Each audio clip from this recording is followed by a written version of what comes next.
Hello, and welcome back to Genshin Impact. We're gonna be continuing the Paradise. The Hook's Unexpected Adventure. Oh! An actual new daily. Talk to Helbet and Kayvan. Kayvan and Helbet are busy trying to do something. Alright. Let's see what they want.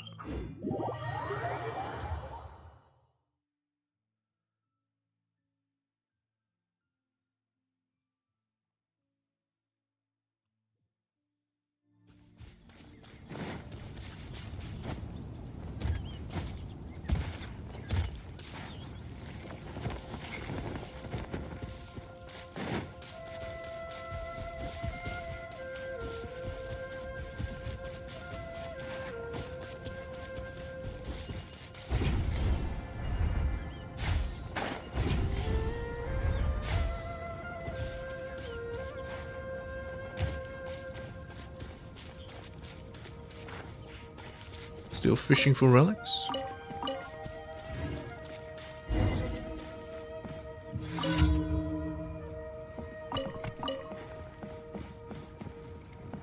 Hey, Helbet.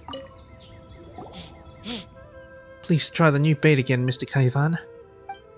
I've done that so many times, but the results are just the same as before. Huh? Why the two of you fishing together again? They're trying to make him actually fish. Or catch fish. Traveler, we meet again. Hello, you two. Oh, what? You caught fish? I don't know what I just said. Nope. The researcher and I tried methods like modifying the fish rod, adjusting the bait, and improving our techniques. We tried so many different bodies of water and angles. I haven't tried fishing in a pond full of fish. But no matter what I did, I could only fish up things that aren't fish. Don't worry, Mr. Kayvan. Didn't that researcher promise to keep researching? He'll definitely determine the reason behind all this for us. See, he even designed a new bait for you, and he wants me to stay here with you and record every detail about your fishing process down. I hope he really succeeds. But until then, I'll just continue fishing my way. If you would, traveler, could you get me some more material for bait? What kind of materials do you need this time? Let me think. I'll use Padisara this time. An ordinary one will do. The bait this time requires Sunsetia, wheat, and Padisara. Did you get them all? Yes. I have very little of this, so yeah, don't go nuts with it. Not bad. Now it's time to fish. I'm gonna catch a big one this time. Kayvan prepares the bait and begins fishing. Kayvan catches a wet package a short while later. Let me have a look. Huh? The things in here. They seem like lost items again. As expected of you. Again? We've been fishing ever since Mr. Kayvan and I went to that researcher to modify our bait. But Mr. Kayvan still fishes up strange things every single time. Including lost items, ore from the bottom of the river, packages that fell off ships. Even some adventurer who accidentally fell into the water once grabbed onto Mr. Kayvan's fishing line to get out of the water. Why didn't fish up a Paimon, did he? But we just can't catch any fish. My fishing career has come to its end. Mr. Kayvan, cheer up. Look, the owner of this thing is definitely anxious. He'll definitely be overjoyed that you fished it up. We may even be compensated when we take these lost items back to the Adventurers Guild. But I really just want to catch a fish.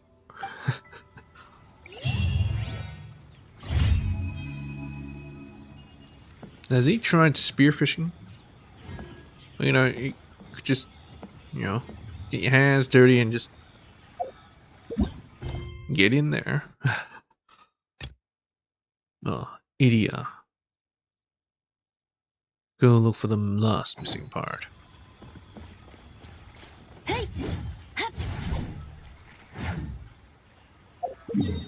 My residence kind of camped-ish. Well, almost. So let's spend it on good old... I don't know what happened yesterday, but my internet was so fucking shit.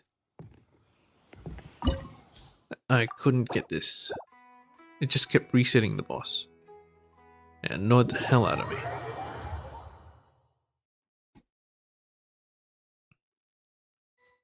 That's what happens when you live in Australia, I guess.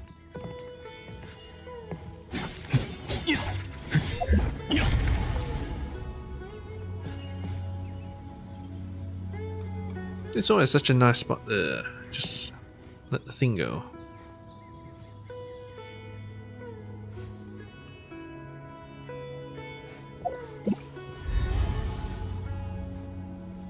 Boon of the Elder.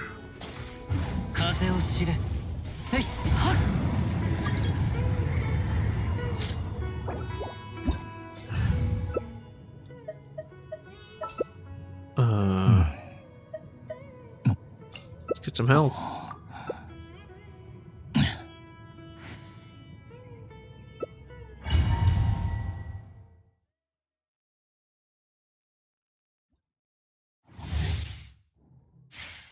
Alright, time to eat.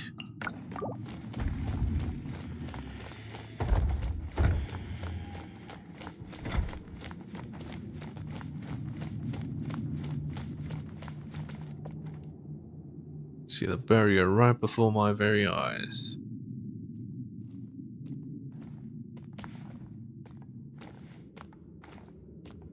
One step away.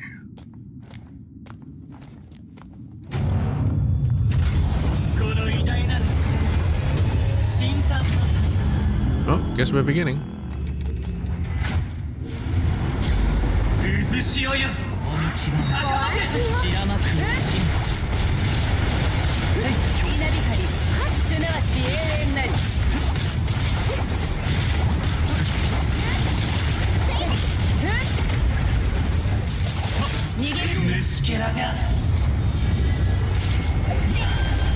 Boing.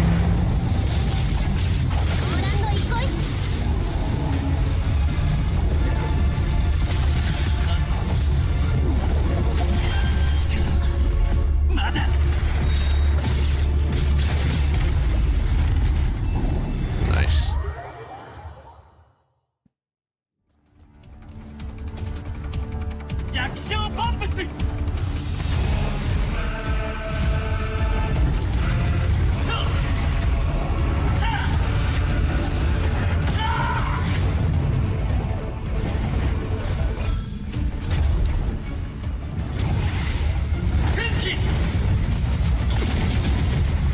Hydro.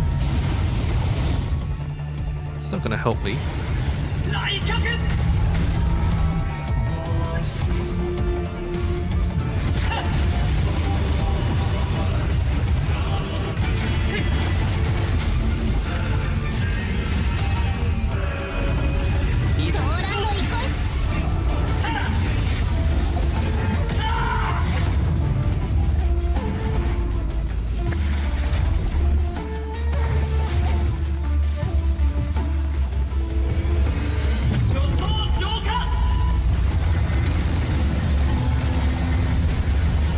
I wonder how strong he is actually.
Too easy.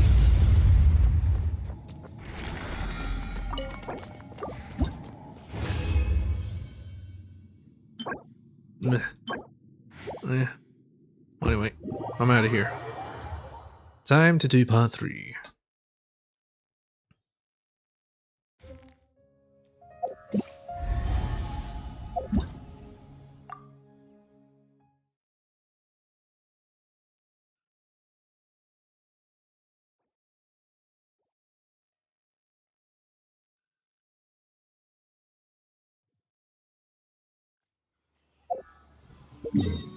Bellurian Mirage.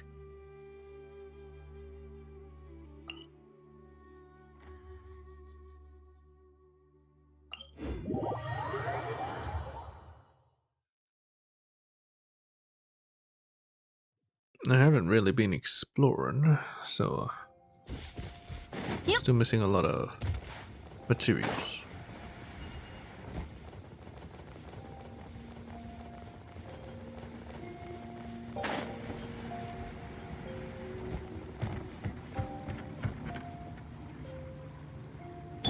Yeah, I still don't know about Xinyan because her shield doesn't last that long.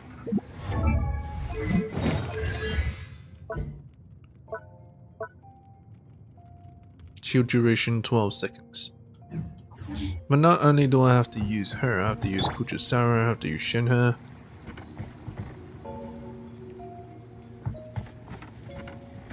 You can literally go like this.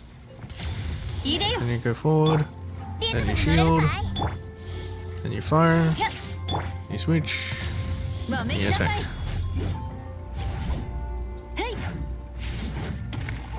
That is the combo that I've discovered anyway.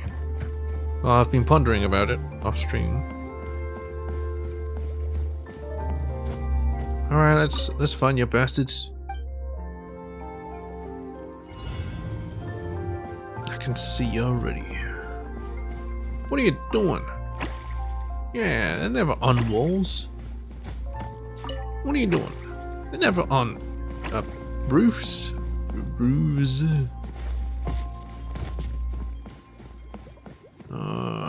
Magic trick, huh? You'll be. Yeah, that's right.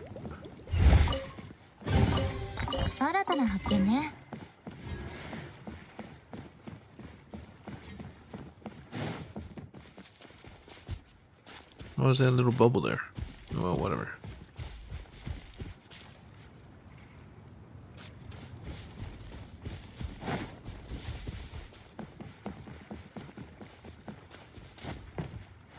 Where's this go? Boing. Nowhere.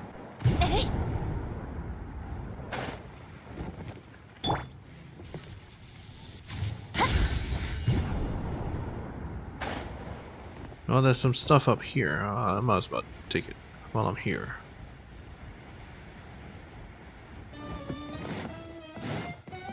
So I'll try to unleash the combo on him.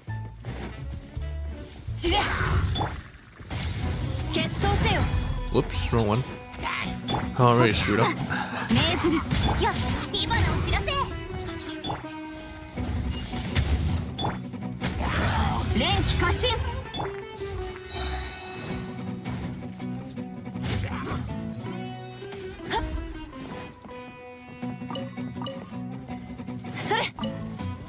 Right, I need a... Shouldn't have to use the charged one.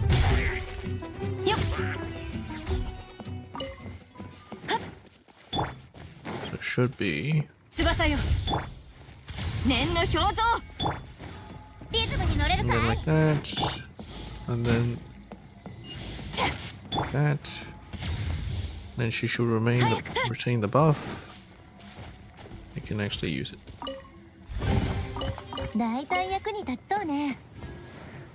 So I can't use Shinha's 魂よ具現せよ this thing.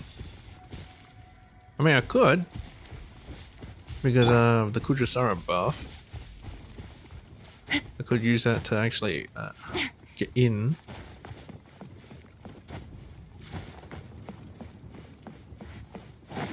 So yeah. I guess I could. Yeah.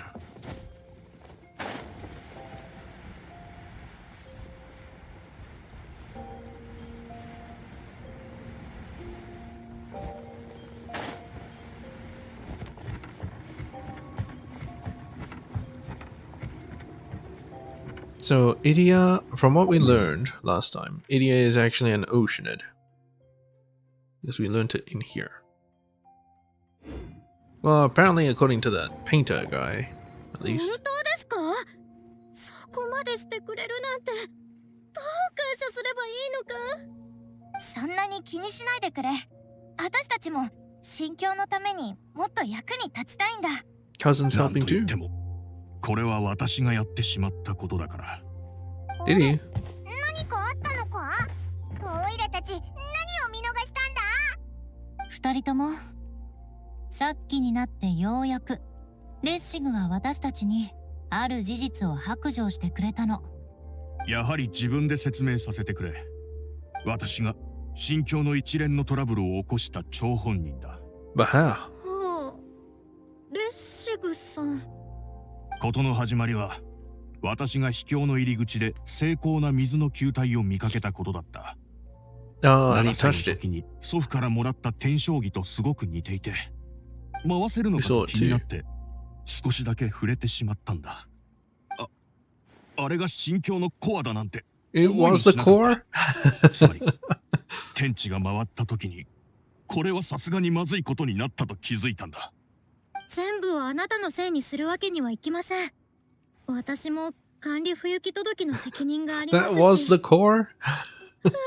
Kaya was こ right. んなことになるってもっと早く知ってたら Why'd you put the コア core をちゃ there? んとしまっておくべきでした秘境の入り口まさかあの大きな水の球体のことかうんそれでみんなで考えた後心境のためにメンテナンスや補強作業をしたいってレッシグさんが言い出したんだ Well, technically, it's Idia's fault. 彼一人だと手が回らないんじゃないかって Why 心 would you 配だ put し it there? 私とエウルアで手伝おうと思う私はコレイみたいに優しい動機ってわけじゃないわ。私の仕事はあくまで彼が帰って迷惑をかけるなんてことにならないよう見張って確保することだけよ。この後に及んでみんながそんな言い方を信じてくれるってエウルアは思ってるのかこんな時はただ同意してあげるだけでいいってハンバーが言ってたけど She sang that out loud. Yeah, she was. そのレシグさん今日はお仕事頑張ってくれああ Made Yula embarrassed. 何にせよ今日のランチはレッシグに作ってもらうから。 That'll give him a chance to redeem himself. It better be good. Yeah, it better be good, Lessig. ああうんだが私の腕で大丈夫だろうか。なんですって？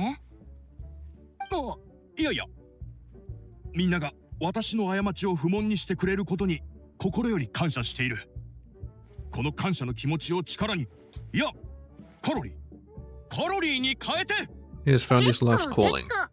でも力をあんまり浪費しすぎないでくださいね心境の内部は至るところが長年メンテナンスされてませんから事細かにチェックしてもらって手伝ってくれる人が現れた途端イディアのオーラが普段と違って見えるぜこちらの3人 She's 以 more 外のみんなで energetic than 今 ever, 日は一緒 knowing に that she 行動 doesn't have しま to しょう work. 他の人も呼んできますね少し準備したらすぐ出発です That damn Lola Trill just sitting there taunting me. めめちゃくちゃ喜んでるみたいだな。初めて一番上に立って働く人ってこんな感じかもな。 After waiting for a while, you head to the location of the final component together with Klee, Kaya, and Kokomi. Wait, what? Are we actually there? Head to the lost area. Alright, you son of a bee. Attention visitors below. Attention visitors below. Your water cannon range. You're at risk of being hit. Please vacate the area. So what do you say? Water cannon? That doesn't sound good. Broadcast came up from over there. Let's see what's going on. Over here.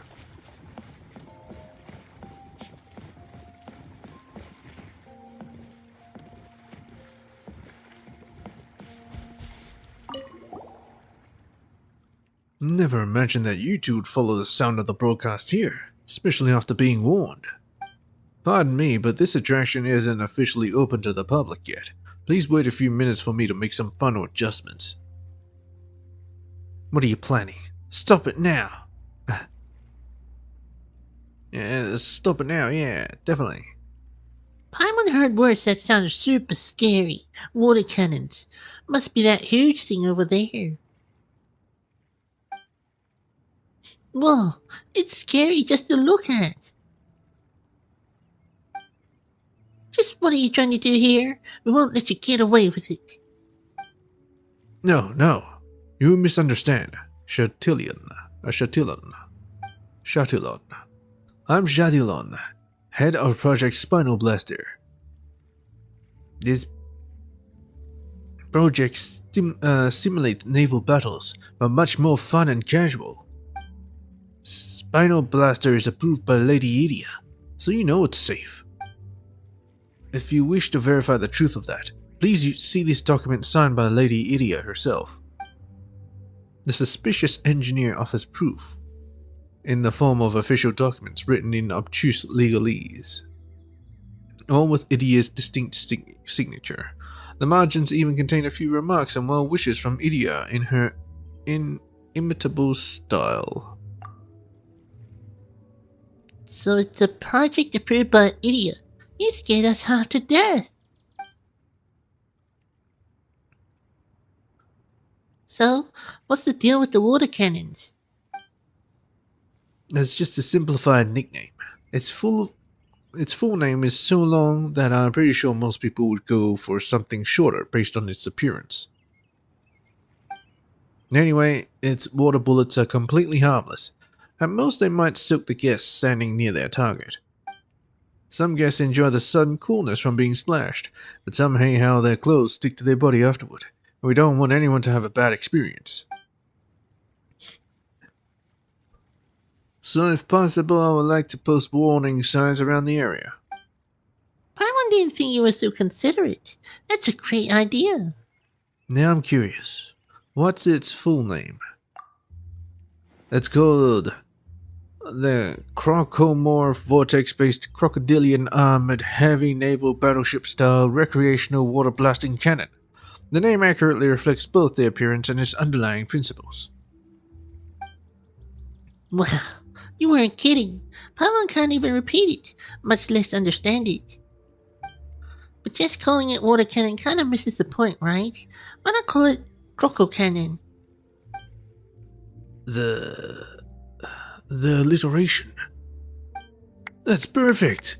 Perfect and simple to remember. Yet it captures the sound of shells whizzing by your eyes in a simulated naval battle. I love it. Croco Cannon, fire away!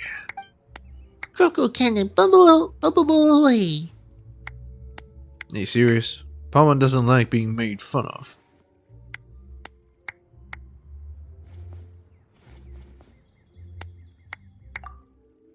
After all, not only do we have great chemistry, but you get to enjoy the one-of-a-kind fun.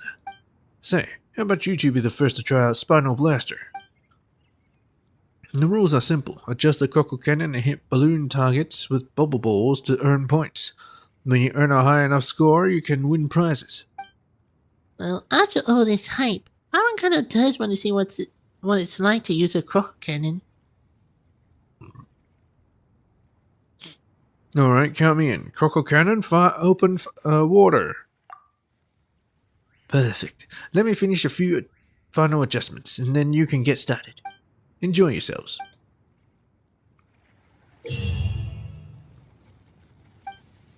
Yes. Whatever. I'm out of here.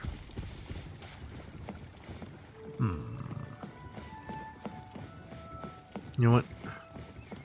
Let's not get distracted. Seems like I'm gonna have to follow this path up.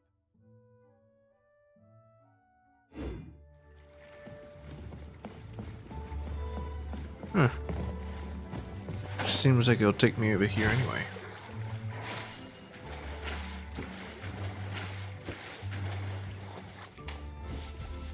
Okay, sir, if you just sit still, I gotta use my combo on you. いでよもっと熱くなれやっ粉々よよっ結晶せよはい砕け散れやっよっそこそれ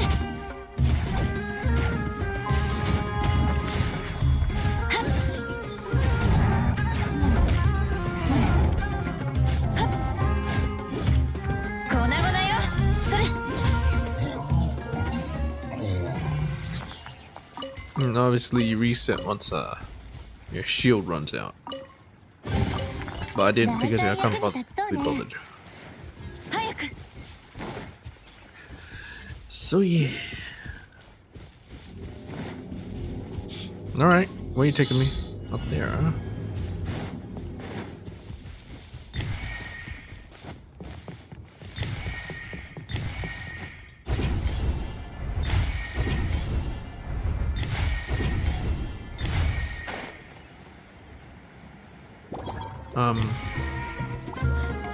Want to take me here?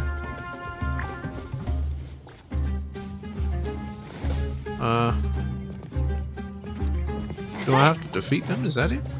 I think so. 知れ魂よ念の表像リズムに乗れるかい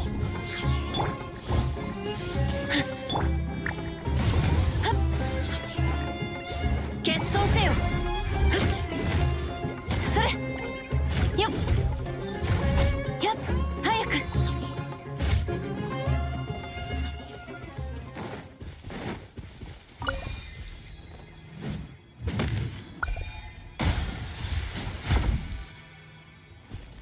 Ah, yes.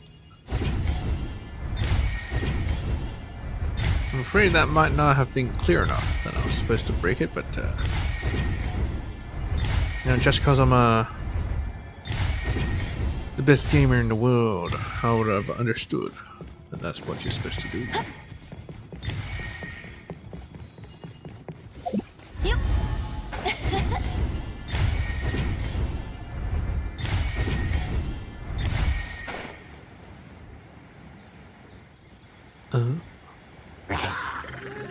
How very shifty.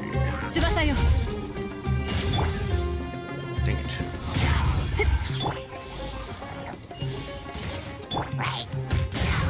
粉々よ Someone just chuck something at me.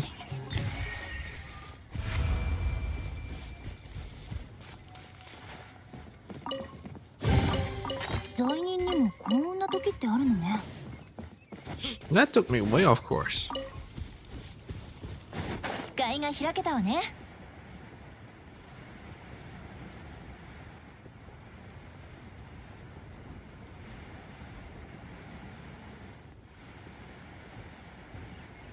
This might be like a race here. Seems like a race over here. Not interested then. Well, not yet. Just grab this real quick.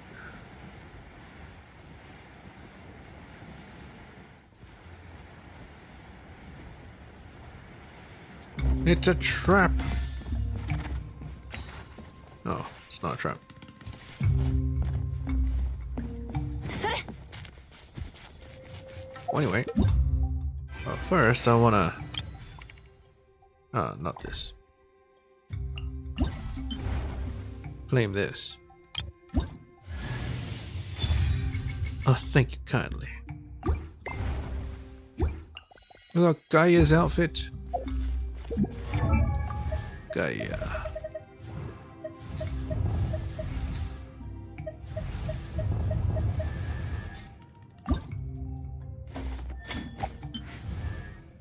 Shh. これは Dagger Bandit in the play. It's being under attack.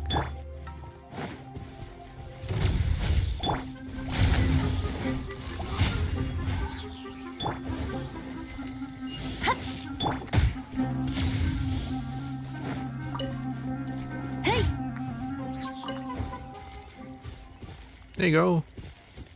Oh. Guess I was supposed to do that.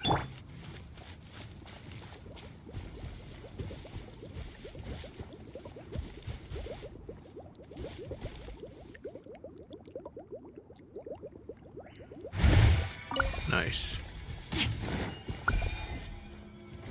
Thank you, buddy.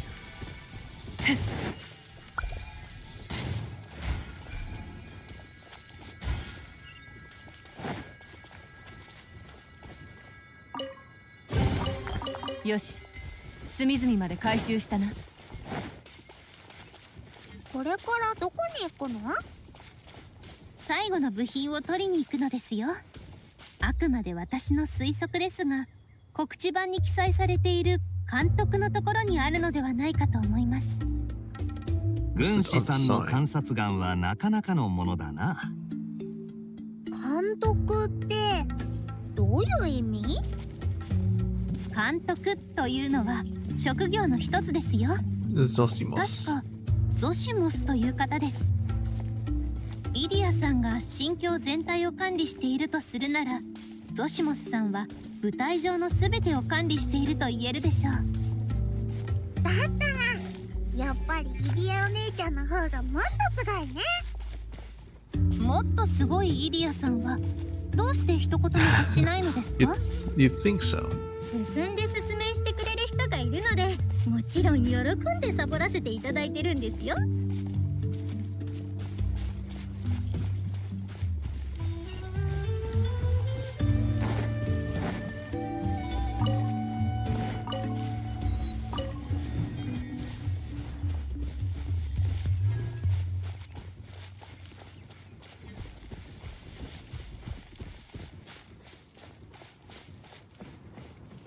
Huh.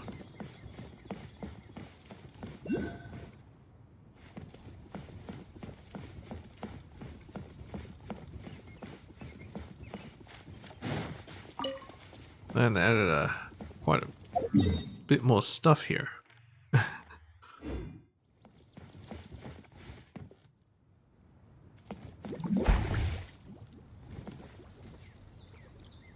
What? Come on, bros. What you doing?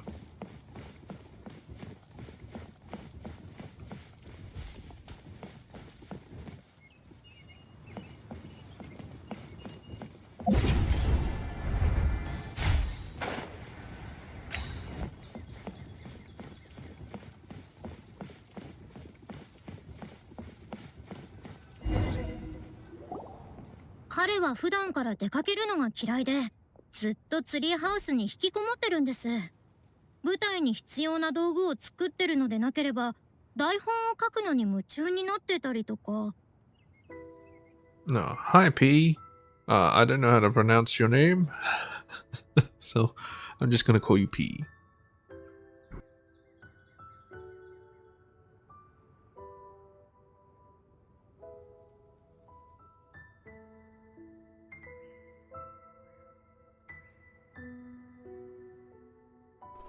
Unless it's just pronounced Pranav. でも、彼のツリーハウスは、どこにあるんでしたっけ？リディアお姉ちゃん、覚えてないの？イディアお姉ちゃんはただのマスコットなのでそちらにあるはずです。The one at the very top? Yeah, that seems like it. 静かな場所が好きな人もいますが、その監督さんは道具を運ぶ必要があるわけですから、シアターから遠く離れたところに住むわけにはいかないでしょう。シアターの全貌がいつでも見えるところに住むことは、舞台の流れを模擬実験することにも役立ちます。私な Well, ら he's the theater そちら manager, の but ツリーハウスを選ぶでしょう。 doesn't have to be でも live シ there. アターの方向はどうしてわかったんです？それは難しいことではないのです。そちらに近ければ近いほど She 周 deduced りの it. 配置もより賑やかになりますので。確かにその通りですね。なんで思いつかなかったのかな。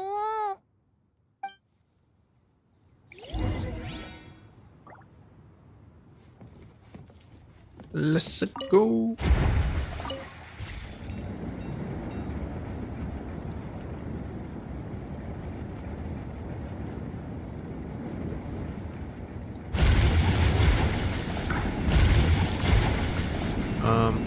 Where's the music? Isn't there supposed to be music? Look at the theater. It's like a J chamber.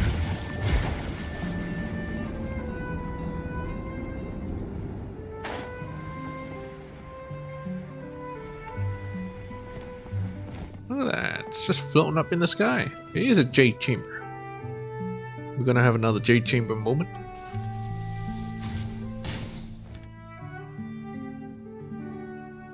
Oh, just short. Oh, well, whatever.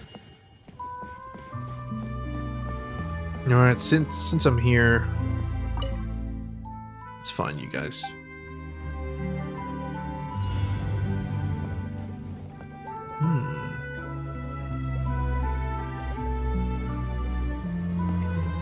Is this you?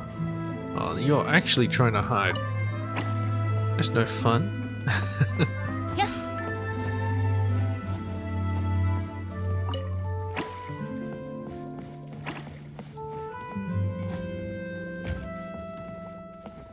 Oh, poor box. What are you doing?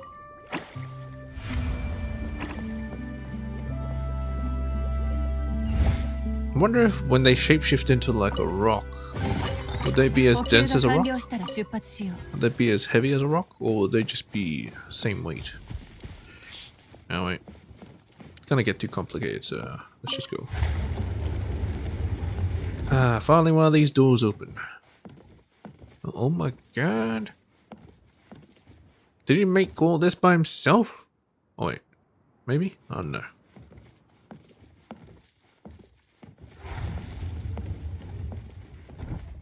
Hello, Zosimos.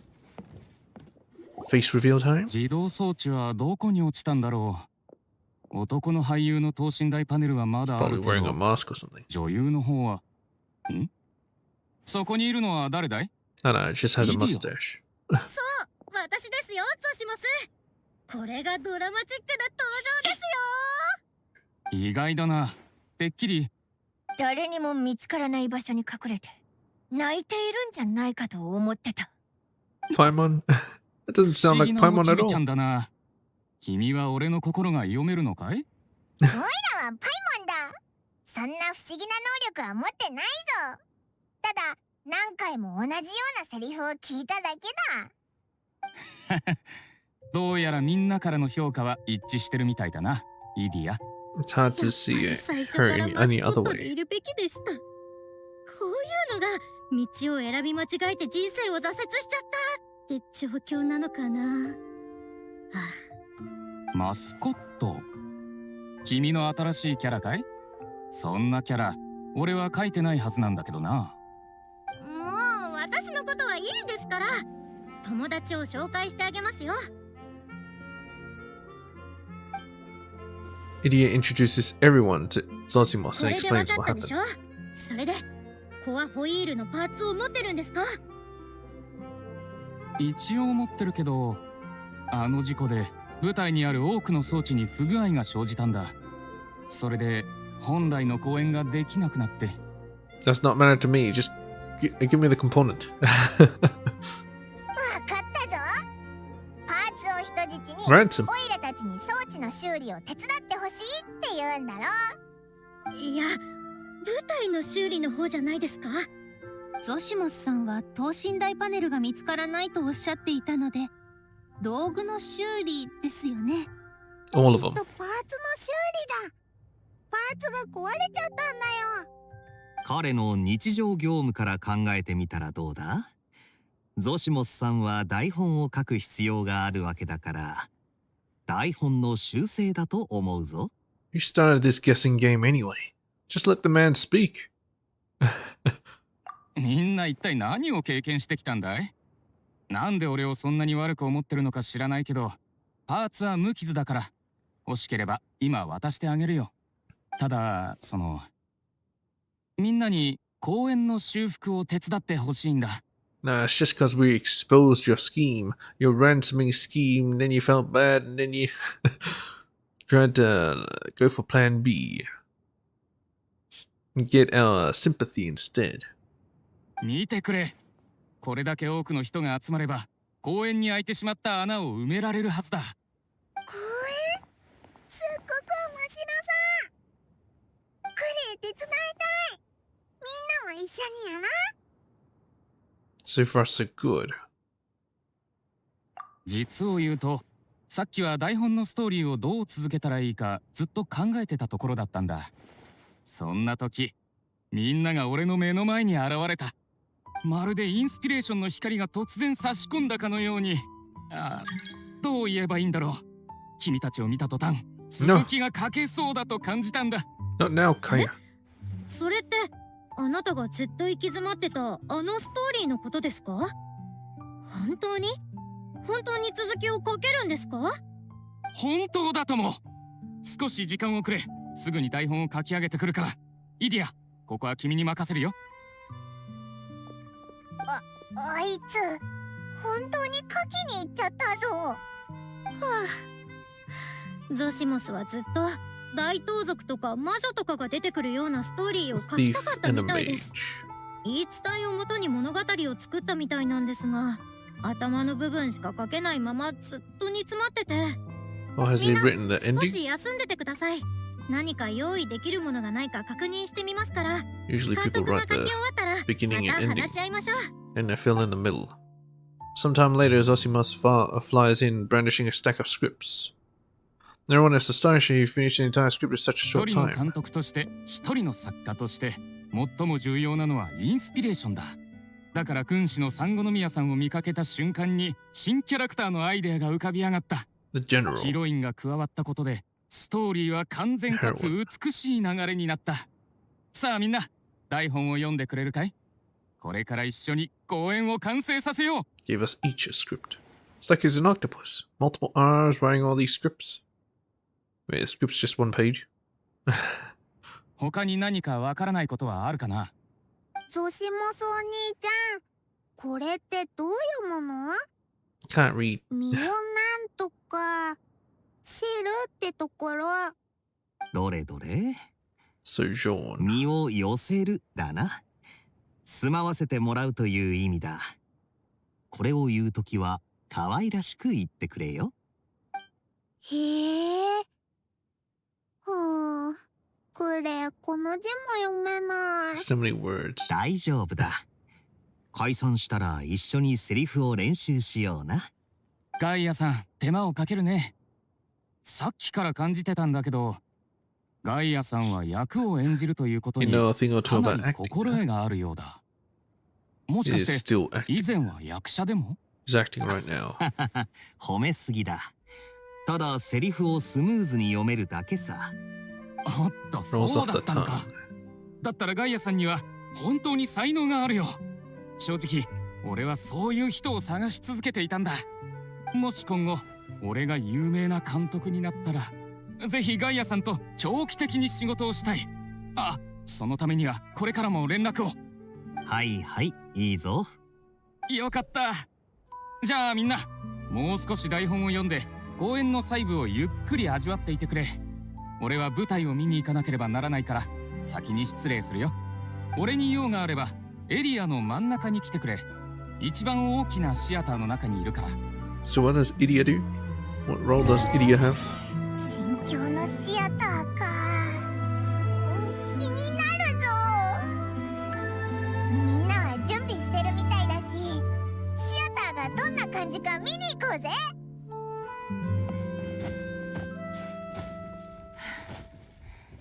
Oh, to the Central Theatre. Me going, Hydro Bubble? Something's off. Oh. Jeez.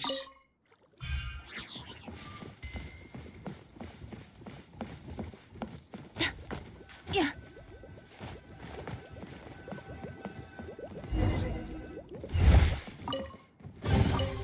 Nice. 宝だ。士気が上がるな。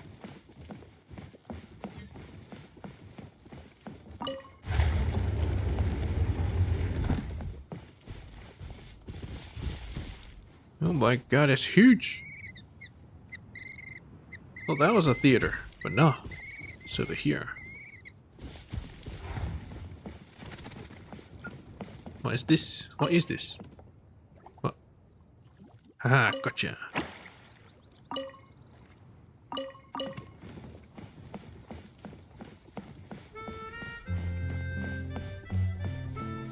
A piece of rock? 目には目を。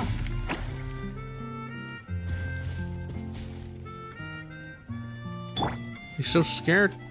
来戦。 What about now?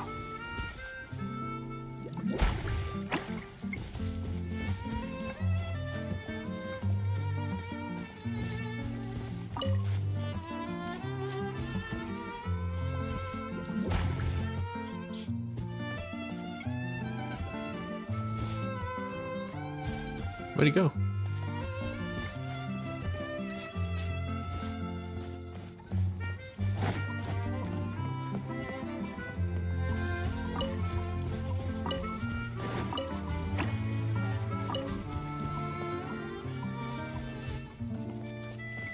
Yes, that's where he went.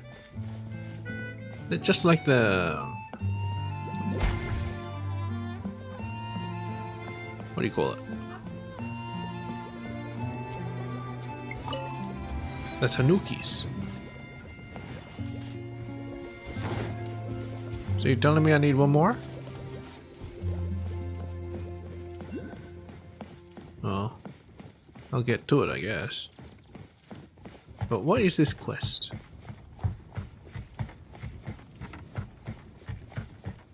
Oh, it's a picture. Destiny. Wondering. A grand show. Surprise and imagination. Both are needed. Vito, do you hear that? There's a strange speaker over there broadcasting a message. Then it's gotta be up. Shall we check it out? Yes, sure. These drawings. The boat. Park announcement speaker. Let us give thanks to fate, dear travelers, for your wanderings have finally brought you here. Surely you must be searching for a serendipitous encounter beyond your wildest dreams, an astonishing journey that is beyond your mundane imagination? Now, the opportunity for us to fulfill all of our desires has been laid before you, right here, right now. Dive into the brand new Daya's 3-day reverie. Step into the grand stage and you can experience something beyond your wildest dreams. Swim freely in the pool of Mora, exercise the phantoms haunting ancient castles, break free from the shackles of gravity. Whisper the passphrase, take us to the world of reverie, to declare your curiosity and passion and begin your journey. Take us to the world of reverie. Wow, that speaker really knows how to work a crowd, though Paimon didn't understand the details. Journey? Show? Stage? Something about a pool of Mora. Seems like a new attraction. Like having guests act on stage in a play. Oh, when you put it like that, Paimon's definitely heard of that kind of activity before. So is this So is the person making the announcement Daya? She must be the director of the play. So if we register, we can become the characters of some of the plays? You interested, Paimon? Shall we kickstart our acting careers? It definitely sounds cool. Paimon's especially interested in the Pool of Mora. That's not it. Paimon just wants to see what kind of mystery attraction is deserving of such a special spot in the Valyrian Mirage. Then let's say the passphrase together. Take us to the world of reverie. Take us to the world of reverie. Really? Just like that? Perfect! Your registrations have been confirmed, and Daya's 3-day reverie will begin shortly. An ancient legend resurfaces, and new clues to a priceless treasure are found. A band of chivalrous pirates hones their weapons and hoists the sails. A town floating in the sky encounters an unprecedented crisis, and a miracle-working architect must act quickly to prevent the soaring city from crashing to the ground. Up. To save their fallen friends, a lone Hydro Eidolon must break into the haunted fortress and find a way to lift the curse. There are 3 different shows, each with their own theme. Please choose one. Find an announcement speaker like this, and follow the instructions to go to the place of reverie. Come on, Tababito. Let's look for an announcement speaker and give it a whirl.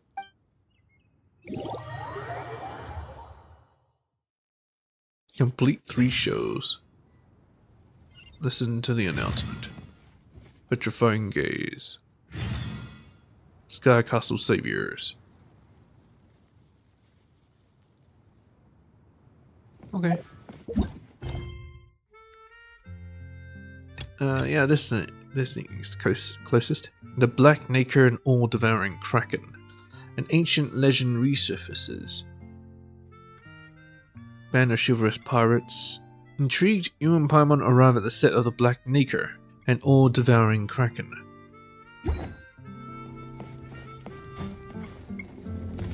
See where you take me. That's sort of where I need to go, yeah.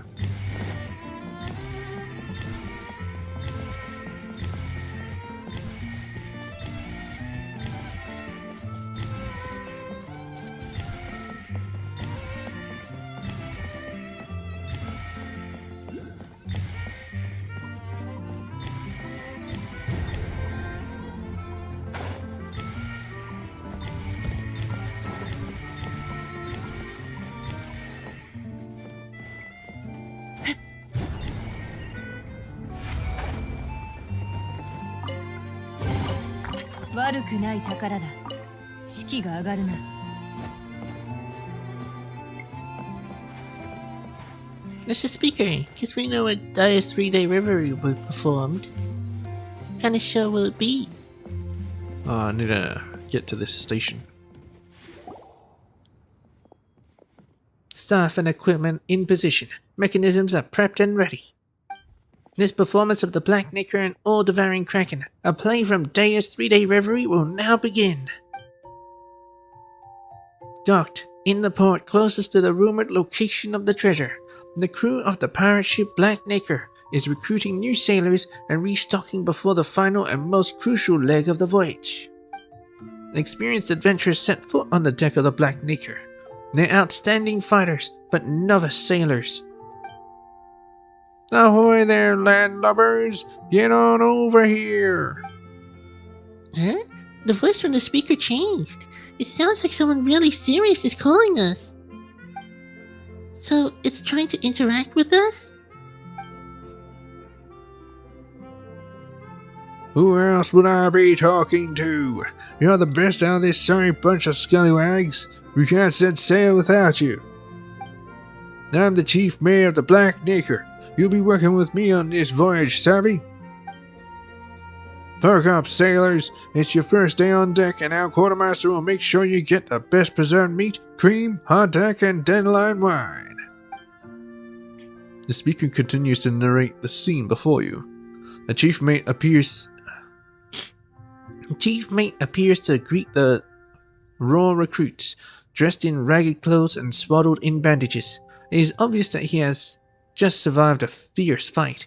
Looking around, you see most of the sailors are seriously wounded. However, they're in high spirits, showing no signs of fear or being discouraged.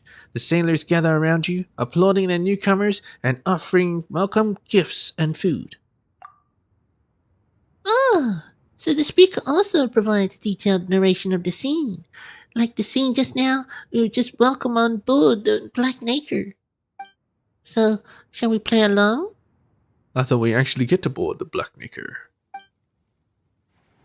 Thank you everyone. We haven't had the preserved meat or hardtack here yet, but they must be tasty.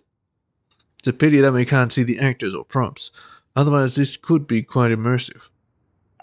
Well, Yeah, the attraction is called 3-Day Reverie, so are we just supposed to rely on our own powers of daydreaming? or illusions. Though it probably does save a lot on costs. Building a real pirate ship, actually being able to sail anywhere at a moment's notice, that must be expensive. But still, only having a narrator is too far. We can only imagine so much. Guess we'll have to try. Paimon and me. That's how it's gonna be. Alright, Paimon will give it a try. As the noise dies down, a powerful looking man appears on the bridge. He is dressed just like a common sailor, save for the ragged tricorn on his head. His left hand is missing, replaced by a rusty hook. Attention on deck. Captain Will's arrived. The time is now, hey, me hearties. Get to your positions, double check your weapons and our supplies, and prepare the ship. Get ready to weigh anchor. Whoa, the captain is here. He sounds so calm and reliable. The treasure isn't far now, lads. The final leg of the voyage is by far the most important. Stalwart youth. Doesn't sound like a youth, but whatever. Our wounded comrades drowned, supplies, lost dustbirds, and even the casks of rum we scrimped and saved for. The price we paid will not have been in vain. As long as we find the legendary treasure, we can appease the Kraken before the deadline. Never again must we seek dishonest merchants to plunder for pocket change. So give it your all, you scurvy sea dogs. Do it so our town may know peace, and our friends and family need no longer fear tyranny and toil. Full speed ahead. Treasure, full speed ahead for peace. Whatever the captain says goes. Having welcomed powerful new recruits aboard, the Black Naker prepares to weigh anchor and set sail for the treasure. Oh, the speaker really set the scene. The goal of these pirates is really different from what Paimon imagined. Paimon's curious what happens next. The speaker said we can ride the choo-choo cart to continue the play. Paimon likes this pace. Anchors away, Tabibito. Ah, I didn't have to get there. Board. The location of the hidden treasure.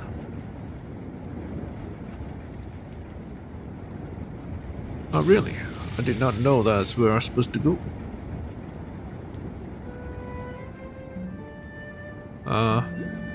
They sought the treasure. The Black Naker rushed into dangerous waters.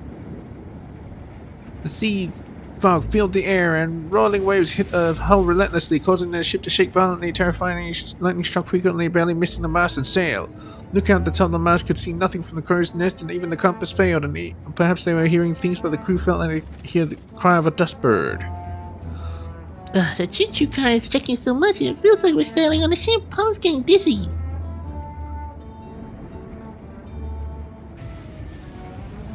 At this crucial juncture, the captain took over the duties of the helmsman, almost as if adapting to the rough waves. The Black Naker started to sail out the dangerous waters. Don't panic, lads. Our intuition and blessing of home will surely guide us. We will find our way.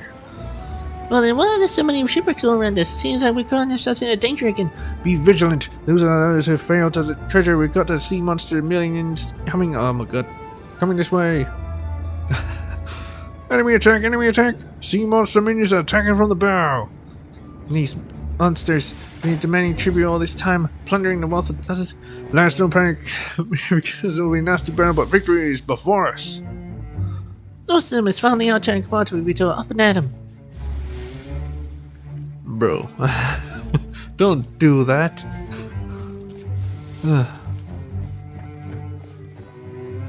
I need a drink after that.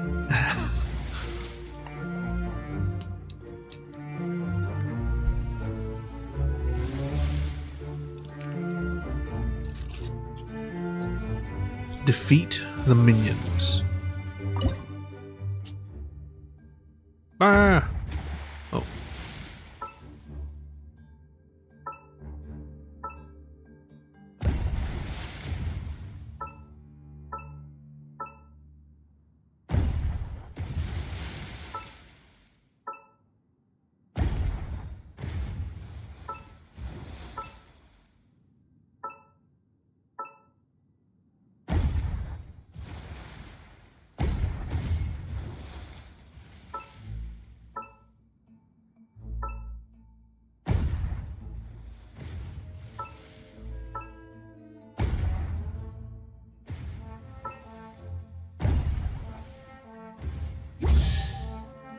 Too easy.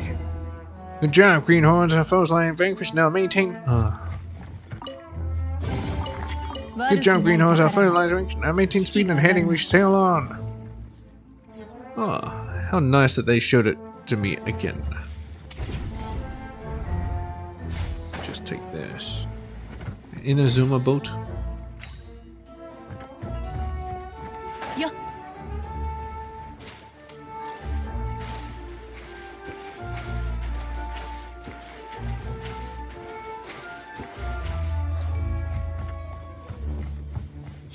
Alright, let's get ready.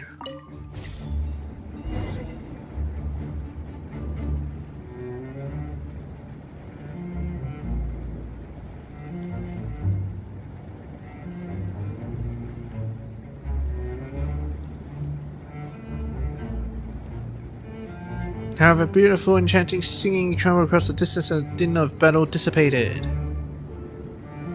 Captain, something doesn't seem right. I can see the food my grandma makes. It smells so good. You want to bewitch us with sour and song? That trick's too old, lads. Plug your ears with wet matsutake. What? Matsutake? We don't have any. Can't we just use our hands?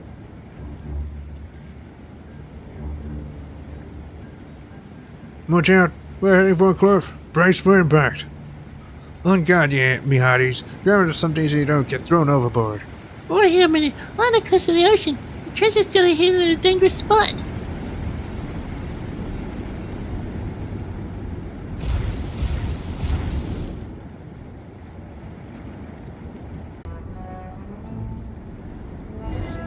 After many twists and turns, the Black Knicker finally reached the pass where the treasure was hidden.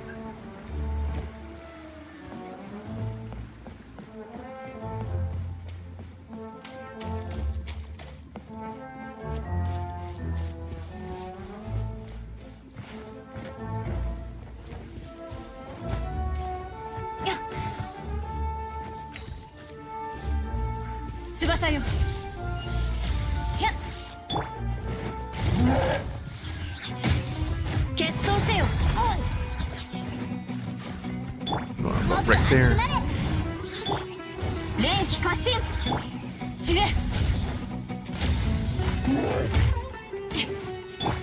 粉々よよっはっ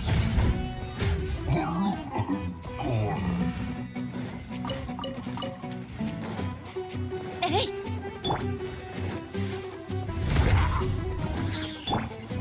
それよっはい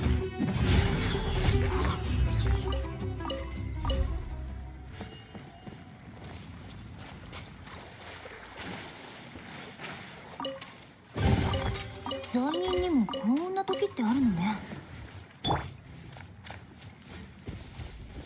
The treasure is hidden behind the preprint, is it? Ah, it's the boat. Is that a streamer projector over there? So should we be able to pass through if we use it, right?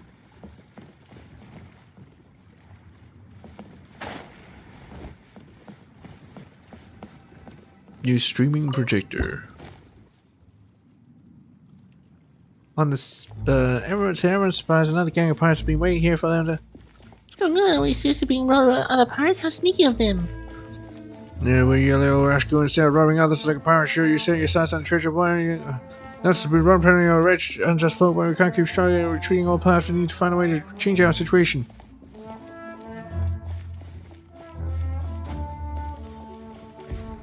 What? Supposed to capture that?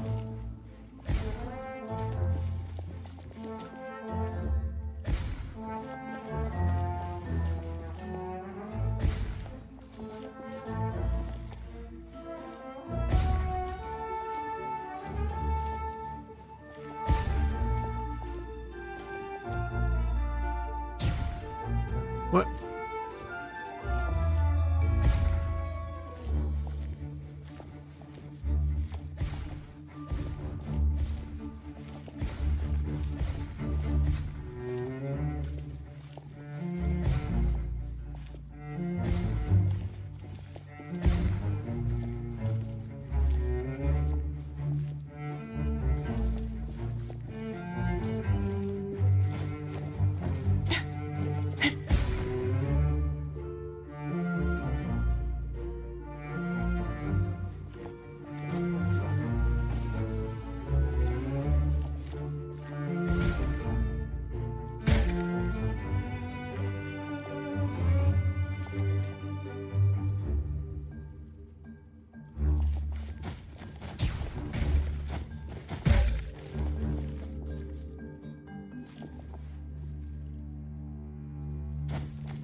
Impossible, they are motley crew. How can they be so strong?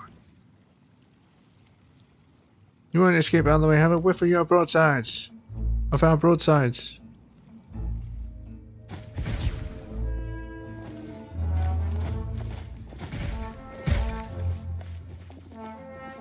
Crew of the motley crew. I don't even know.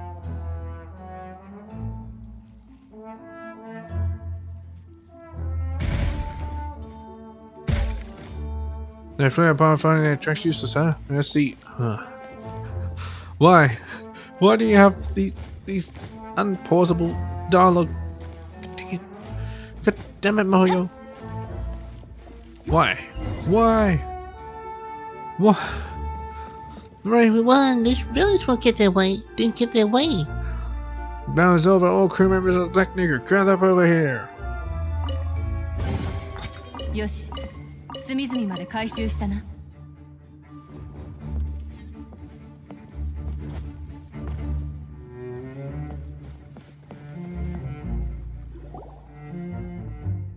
Marvelous. Congratulations. With the strength of the new sailors, Captain will easily defeat his old enemies, sending them running.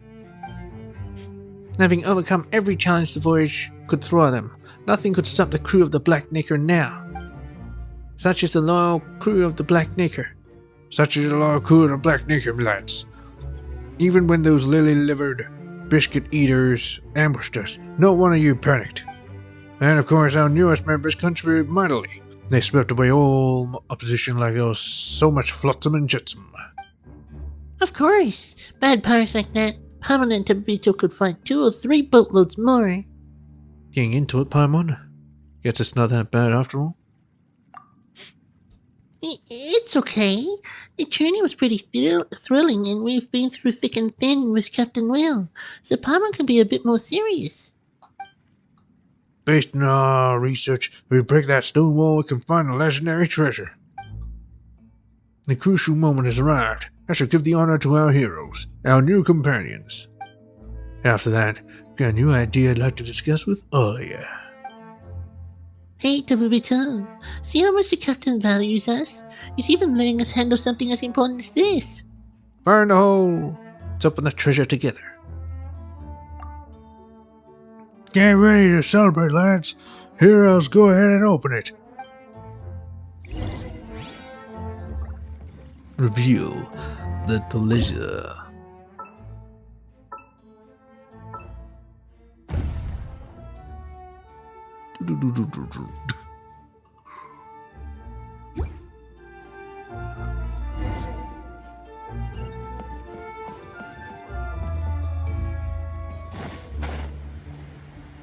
I mean, we just walk through.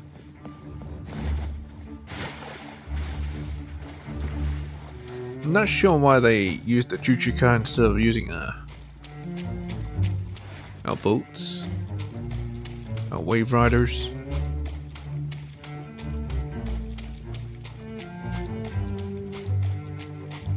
Look at the Mora! Yay! We found it!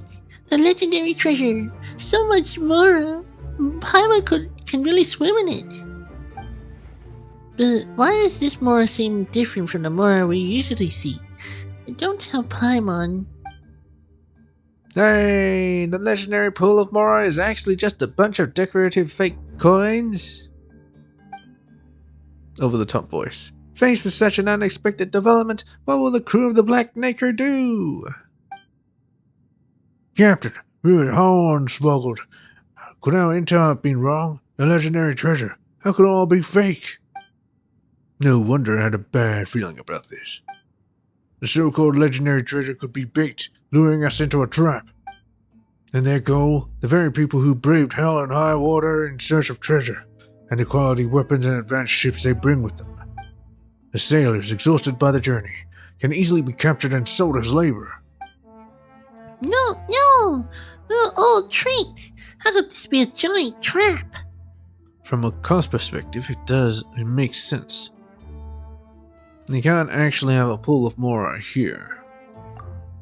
Oh, you have a point. Paimon forgot we were acting.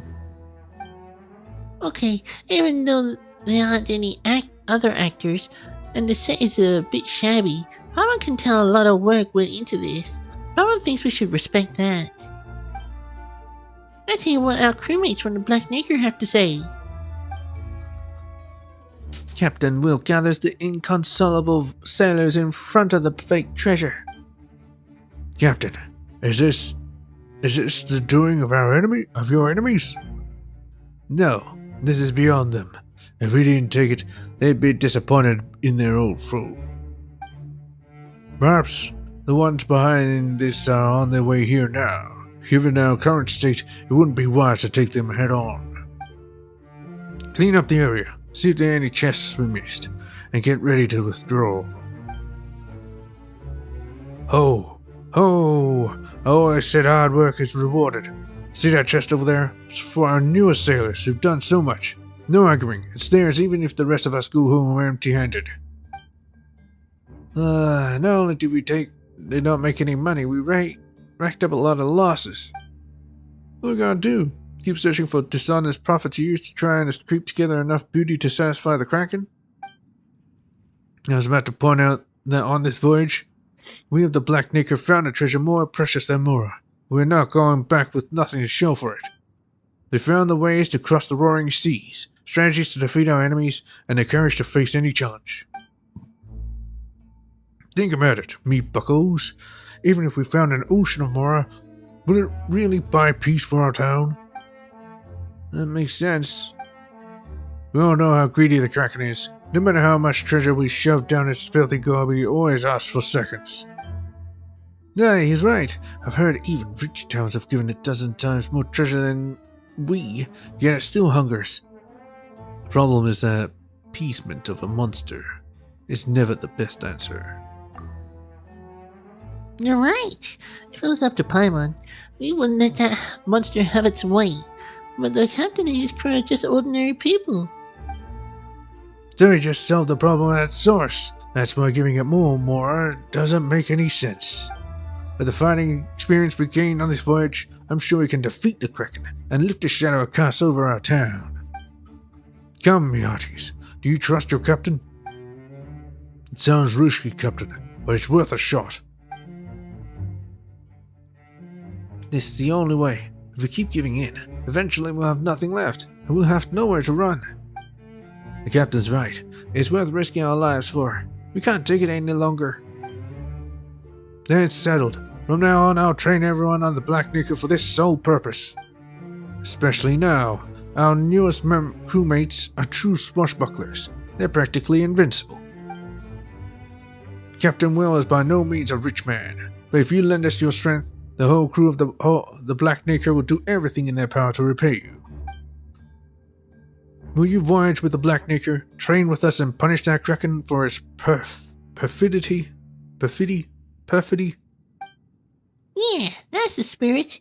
Be brave and find that awful sea monster.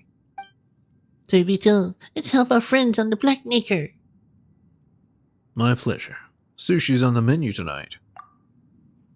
Ah, amazing. You're no longer novice sailors, you old salt. Core members of the Black Knicker crew. You're my helpers and the saviors of the rest of the crew and all the people in town. Now it's time for the Black Knicker to return to port. We'll rest up and prepare for our final battle against the beast. Speaker begins to summarize the end of the first act. After triumphing in numerous trials, the new sailors are now pillars of the crew. Led by Captain Will, the crew is preparing for a crucial counterattack. Please stay tuned for the Black Knicker and All-Devouring Kraken Act 2.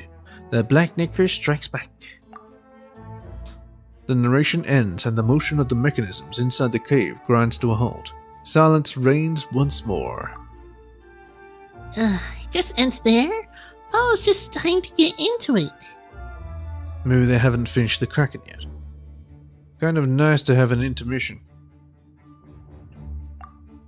You have a point. If the play was any longer, most guests would be too tired to fight a sea monster. And the set really could use some work. Something as exciting as a boss fight deserves a proper stage. Daya's 3-day reverie certainly has potential. Papa's getting curious who this Daya person is. We'll get my chest, ding it. Yeah. 隅々まで回収したな。 Black Knicker promo poster. Very nice. Alright, what's here? Nothing. 翼よ。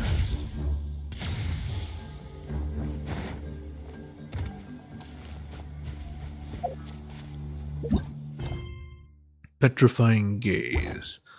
Listen to the announcement.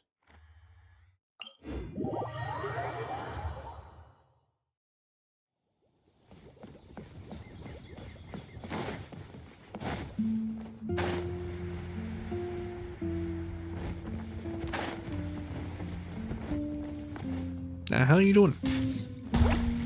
Hello? Oh, it's gone. What the hell? Doing? Dang it.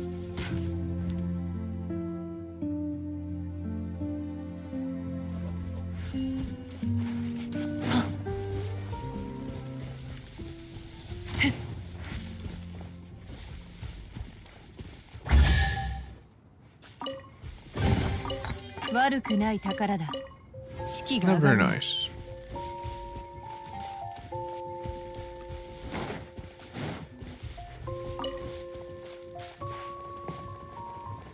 そこだ。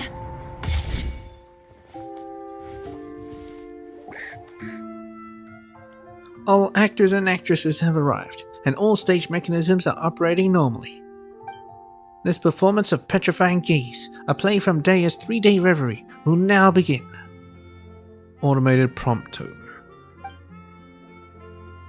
Narrator on speaker, gloating voice.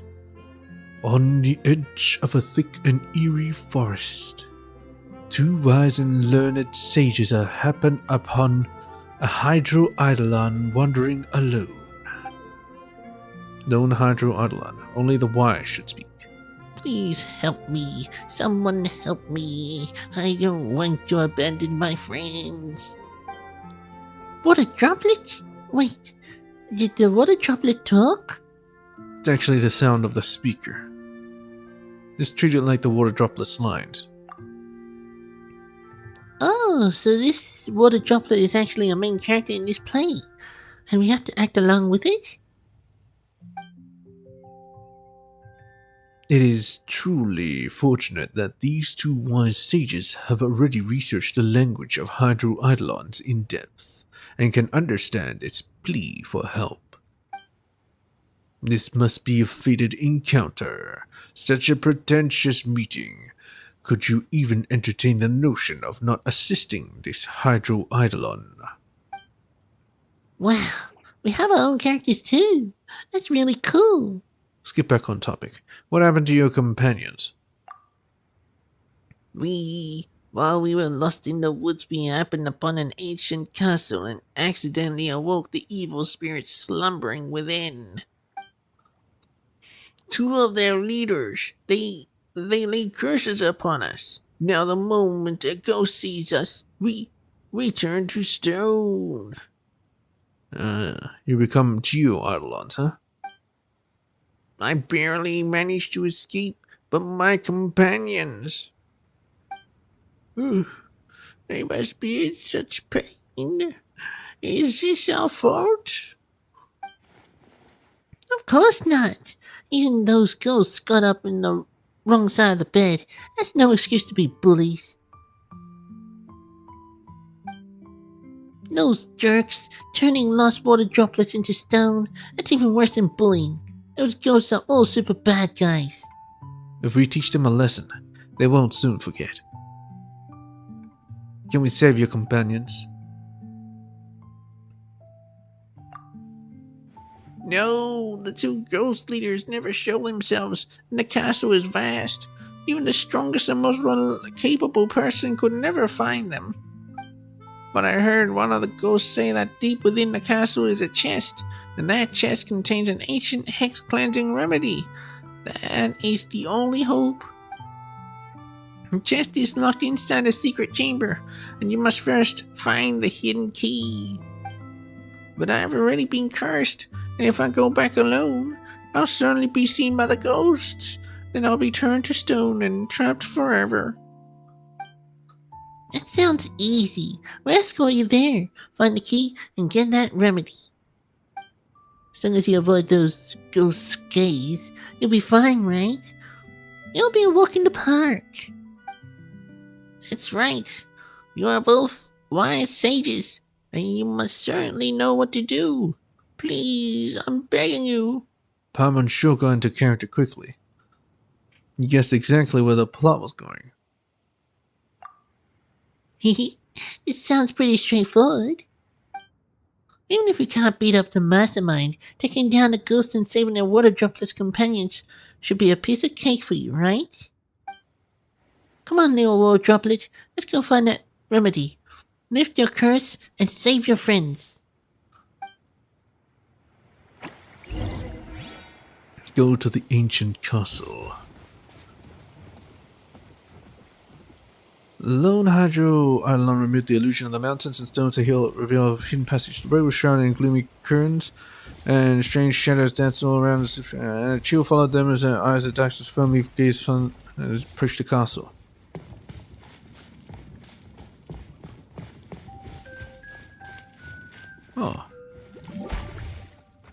Oh, it's the water droplet. It really has a kind of stone. Those rays, it just makes you look like dumb fat birds. Just knock them down. I'll do the trick. I want to remind you that to destroy the surroundings here, you'll need to pay 10 times the cost in compensation. What kind of rules that? How can we help the water droplet get over there without getting rid of those things? There's no other way. Probably there's some boxes and junk around here. Curses are affected to us. Maybe.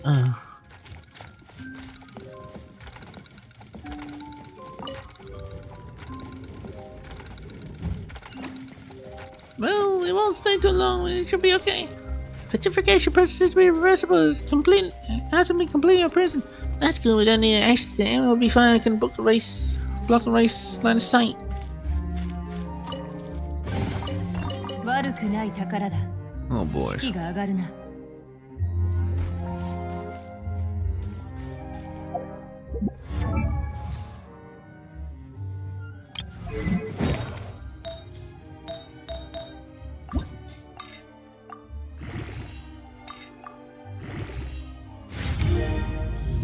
This. Why is it so fast? I can't read that fast, god dang it. No one can. Well, not sure about no one, but yeah.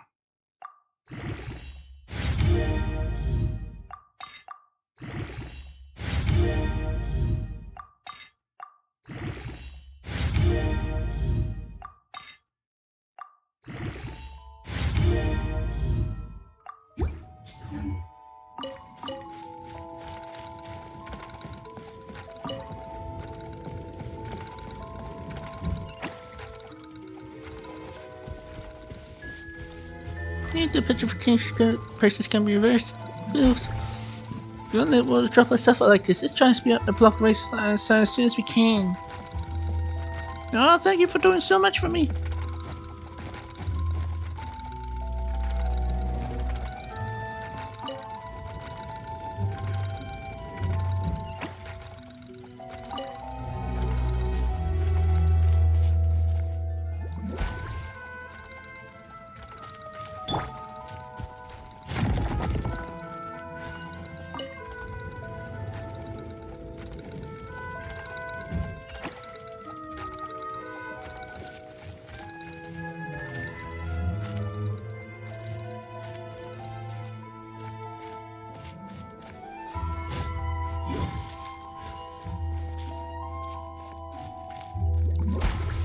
It's that bull in front of the supermarket is begging of food because it has nothing to eat. He's dying because he did bad things. Serves you right. So, sir, presents an opportunity. Maybe it would tactfully let us pass if we give some food.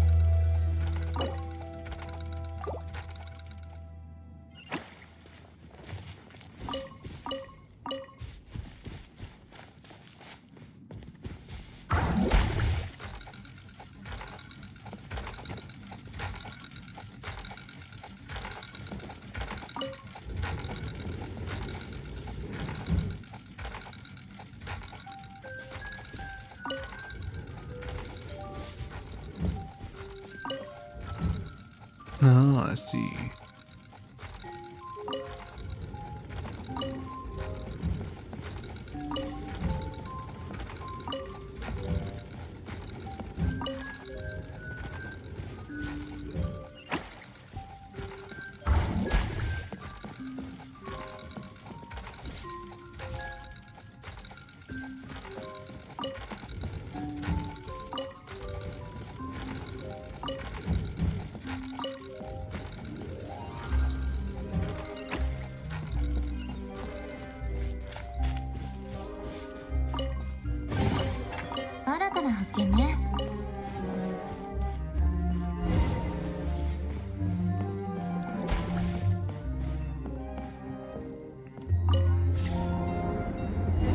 I didn't think I'd actually be reading this much. God damn it.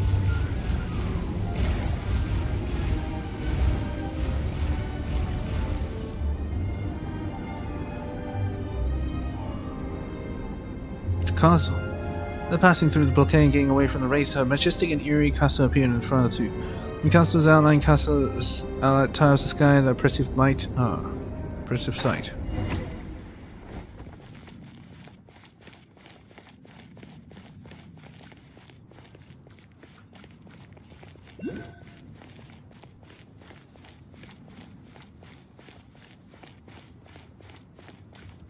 The ancient castle where those nasty things are gathered. It's got quite the atmosphere. Next to the front of it is fruit sort of finding the key. Referring to the stream of projector, right? Guy, we used to solve the problem for us. Let's go, to be told. Bloody hell. Push. That doesn't help. Push more. Push more. Yes.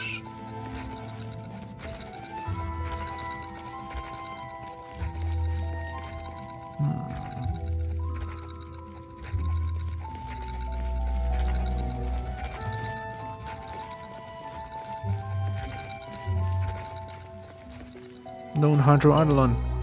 Complete the challenge. Now you can find the key to the secret chamber. It's all in your hands now.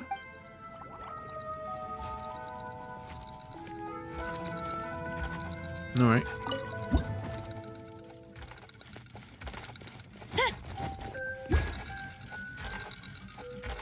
Well, the race and the curse is much cheaper than the preprints world.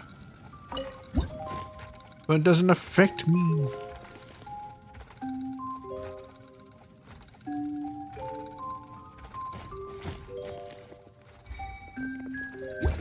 What? Just a foot? Yep.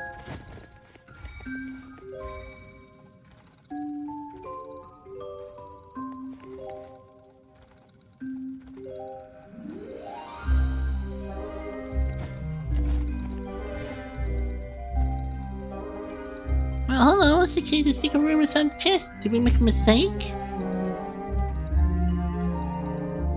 Yeah, I was worried about some help. It turned out the chest was just a decoy. I was, lately is afraid of the two wise ones I hit the most important. So scary. This one's sounding more and more spooky. Let's get to don't be afraid. Or droplet.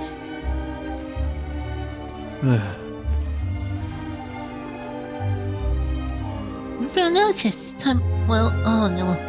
Aha, the key to our secret room is here in that last chest. We can get to it.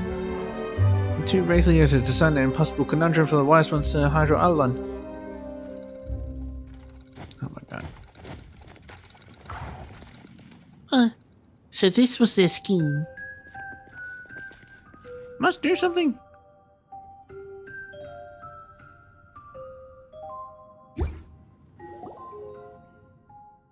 It's impossible to avoid their line of sight. It's just cheating.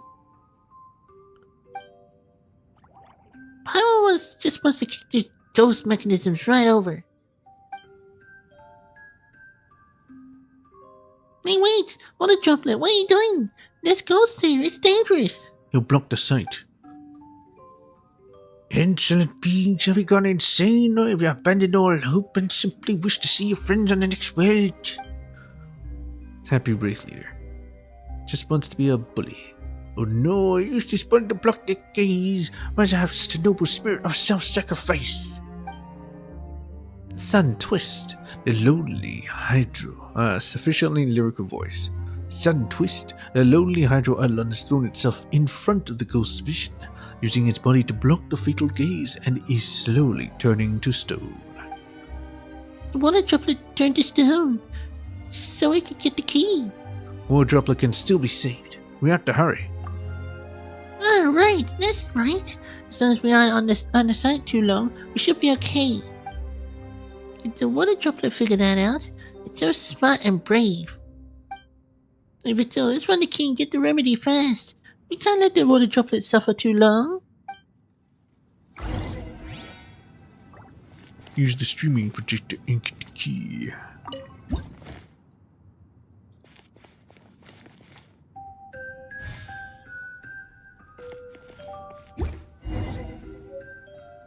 Key.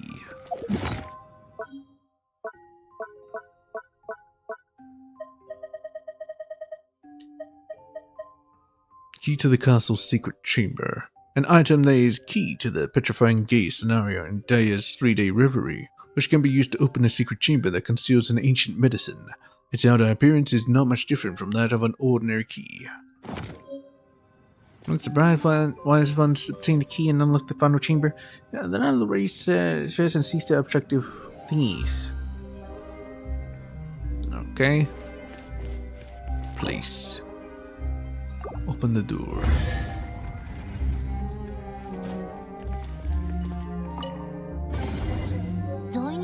Save the lone Hydro Alon.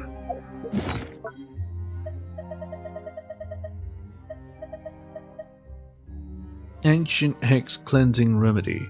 An item that is key to the petrifying gaze scenario in Daya's 3-day reverie. According to the lone Hydro Eidolon, such remedies have the power to cleanse wraith-cast hexes and restore petrified Hydro Eidolons to their original states. However, the outward appearance of the remedy indicates the use of a very common alchemy vessel. Its narrative setting related to alchemy. Is this narrative setting related to alchemy, or is the theater troupe just cutting costs? 私とセピロス剣術について学びたい？一人前になった君に復 Lo, if a water droplet has turned to stone, can I still drink a potion? And how does water even drink water? Oh, maybe this remedy is the kind you rub on. Let's try it out. Yep. The speaker continues to describe the strange scene in front of you. The two wise sages slowly drop the remedy onto the petrified body of the Hydro-Eidolon, and a strange phenomenon begins to occur. As though time were flowing backward, the petrified Hydro-Eidolon begins to return to normal. Hey, so this is how it feels to be turned to stone. The pain, the agony. I cannot let my friends suffer this fate any longer. What a droplet. How could you just charge ahead like that without saying anything? You scared Paimon half to death. It's a good thing we got the remedy so quickly. That ghost was so scary. I was so terrified I couldn't even speak. Also, you're so wise, and I think you don't even need me to remind you. Even if I turned completely into a stone, I knew you guys would save me right after you got the remedy, and things would be just like before. So there was no real need to worry. Did Paimon get too invested in the play? Paimon was just so worried about the water droplet. It's good to dive into your role. It means Paimon's having fun. Yes. Paimon is a guest who's here to have fun, but she let the acting get to her head. It's a little embarrassing. But anyway, we succeeded. Now you can take the remedy and save your friends. Thank you. I'm forever indebted to you for all that you've done. My companions and I will always remember your kindness in our hearts. It's nothing. No need to be so polite. Paimon hopes those ghosts won't cause any more trouble. However, whenever you guys play in the forest, you have to be more careful. No more coming to this castle. Congratulations. The impeccable plans and stratagems of the wise sages and the bravery of the Hydro-Eidolons have become a perfect partnership, and the curse of the ghosts will soon be completely lifted. After the timely arrival of the wise sages, the ghosts will never again be so reckless. The lonely Hydro-Eidolon and its friends can now play again, without fear or worry. The dense, eerie forest is now gradually showing its peaceful, quiet side. Thus ends Petrifying Gaze. Thank you for watching. Hooray! We finished with Petrifying Gaze. Paimon really got into it.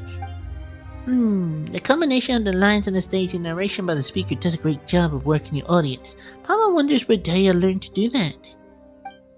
If we get the chance, we should definitely ask her.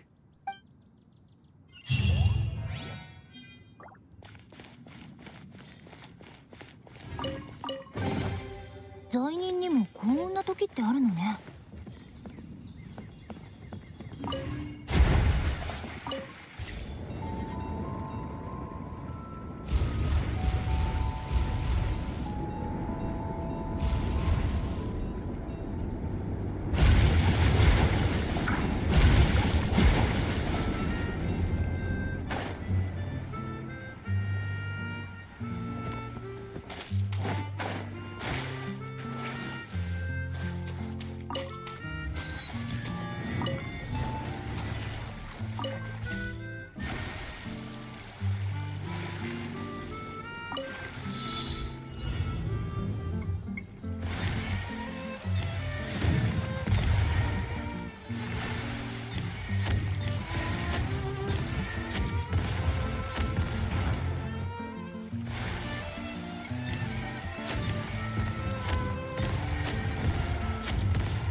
Well, let's teleport to the last one.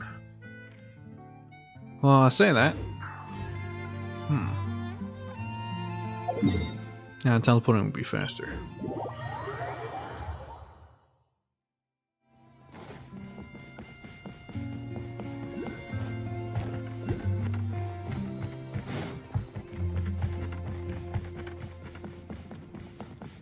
Yeah, they really need to work on their thing.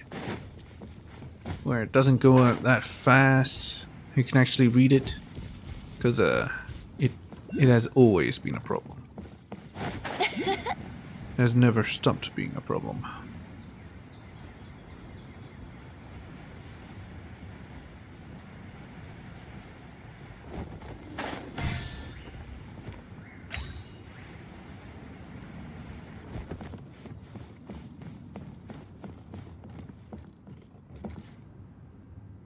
Oh. You fly from over there. Let me get back up.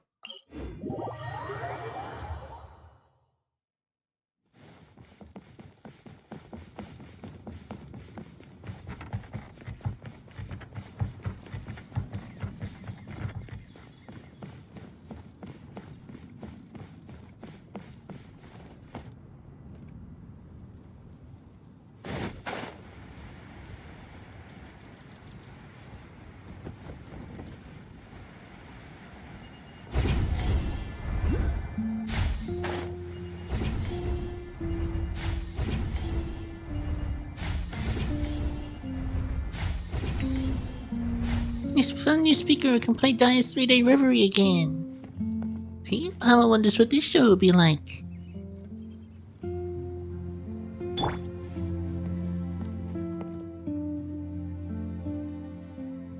All inspections of play mechanisms complete. Animal particles in position. Hello, hello? Is everything in place? Those abnormal animal particles, they've all been taken care of, right? Well then, this performance of Sky Castle Saviors, play from Daya's 3-day reverie will now begin. Sufficiently in lyrical voice.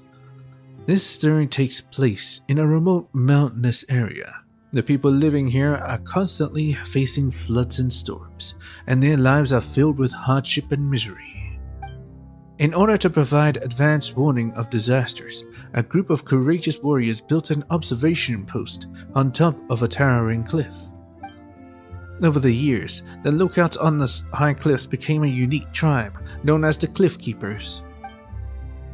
The speaker continues to describe the background of the story in detail. The difficulty in transporting goods to the cliffs made the lives of the keepers even more torturous, to the point they had not a single complete home to live in. The elder of the keepers turned to the miraculous architect. Renowned for their expertise, they entrusted the architect with the task of constructing a floating town in the sky. The miraculous architect constructed a remarkable load-bearing structure, providing a solid foundation upon which all the town could be built. Next, the architect embedded tens of thousands of specially designed hot air balloons infused with animal particles within the foundation. The unparalleled buoyancy of the balloons effortlessly lifted the entire town to the very summit of the mountain. The miraculous architect firmly anchored the town at a predetermined height, granting the keepers a stable and cozy haven to call home. Yet, as time marched inexorably onward, accidents began to befall the animal air balloons. The keepers soon found their town was slowly losing altitude, teetering on the precipice of shattering into pieces on the mountain's summit. A great calamity loomed, accompanied by tremors that shook the inhabitants' hearts as well as their homes. Whoa, what a heavy start to the story. A floating town in the sky on the verge of falling? Now that's a crisis. Then let's take it seriously. Let's learn more about the context. Yeah, looks like there's another speaker over there. Maybe that's where the play continues. Let's go take a look.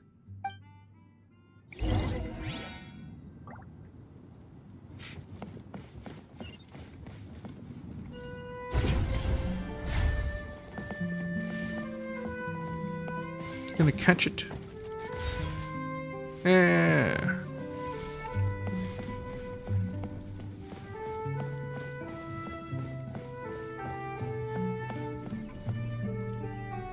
You could try and go in the other direction. Yeah. Woo.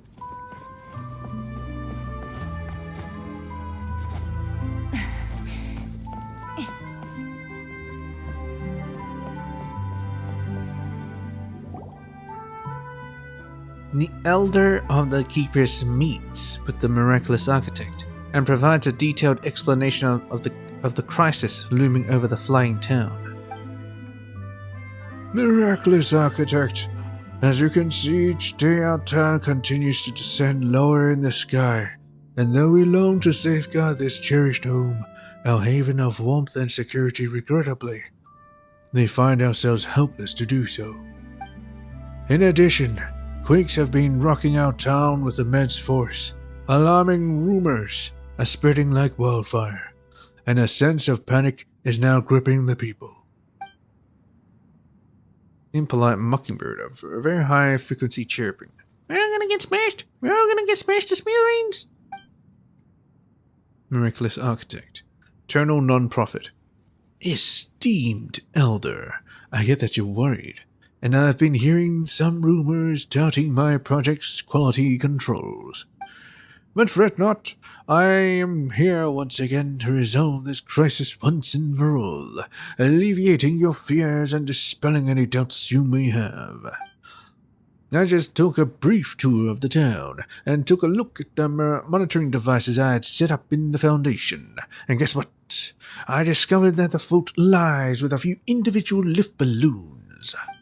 It appears that the animal particles levels in certain lift balloons have dropped as if they have been intentionally damaged. However, as long as we fix them, we can prevent the town from plummeting from the sky. So, to restore the town to its planned altitude, we need to increase the lift provided by some balloons and install additional fixed anchor cables. Though I should say, it's going to cost a little extra. You see, in most cases, intentional damage isn't covered by the warranty. No worries. We'll increase the budget to 5 times the initial rate. How's that? 5 times? 5 times! 5 times! Oh my, so willing to add in a bit extra. That's wonderful. Wait, 5 times? Don't you think that's a bit much? Back when this town was initially constructed, our budget was already several times what the other clients paid. I didn't mention this last time, but before we ran into an exceptionally greedy craftsman. Seeing our resources, he quoted a price over 20 times the market rate. Luckily, we had been thorough in our research and didn't fall for it. But as a result, we have a rough idea of the true construction costs, and your bid has always been far below what would be expected. So you were always loaded. You guys really are, well, good at keeping a low profile. These guys living in the sky. We live lives of hardship so that everyone below can prosper. Everyone knows it, so they are quite generous. So it is. The neighboring villages have grown wealthy and often send us opulent gifts and donate vast sums. But our tribe has been accustomed to modest living since our days on the cliff, and so we save most of it. Do such people really exist in this world? Such humility. Regardless, I happen to be the master of cost control. I believe that increasing that rate by 2.5 times is more than sufficient. 5 times is a bit much, don't you think? I must say, I'm truly impressed, just as one would expect from a distinguished architect who has been dubbed miraculous. Don't want free money! Don't want free money! Idiot! Idiot! Hey now, you're the bird brain. I earn all my mora honestly. When constructing this town, my quote was only slightly higher than the cost of materials and labor. This allowed me to build the finest houses while still having enough money left over to cover my meals for 2 whole months. As for today's maintenance service, if the fees are enough to cover my travel and lodging costs for a few days, isn't that the best value for you? The elder, who just a moment ago had been moved to tears, suddenly grew annoyed and knocked out the parrot perching on his shoulder. We are truly grateful. The keepers will forever cherish your kindness, and tales of your noble deeds will be passed on from generation to generation. Speaking of which, in our previous encounter, you had hired a sumpter beast caravan and brought hundreds of special storage jars. However, This time around, it seems you have arrived with minimal equipment and without any special preparation. You hit the nail on the head. The primary issue at hand is first finding a way to gather sufficient animal particles to restore the lost lift of the balloons. That's no problem. This time we'll handle the animal particles. Collecting them is our specialty. My people are well versed in using animal particles to forecast storms.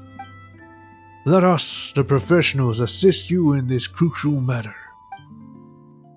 The Elder selects 2 courageous keepers, you, who have patiently waited on the sidelines. You have triumphed over gravity and mountain winds, effortlessly navigating the towering terrain. You are the rising stars of the keepers. Paimon gets it. It's our time to shine. This time, we're skilled keepers, and we just need to fly all over collecting animal particles. That's super easy for us. It's a classic trope. We've had practice.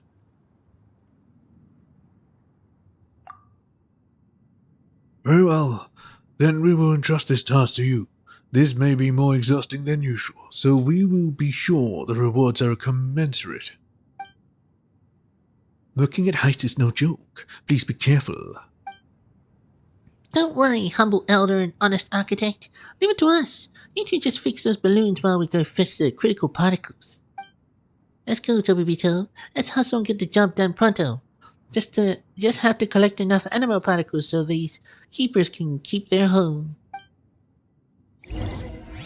You can do it all by yourself, Paimon. Oh, well.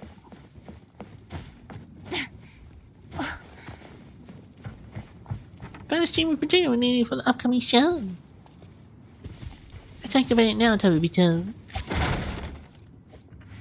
What's it doing?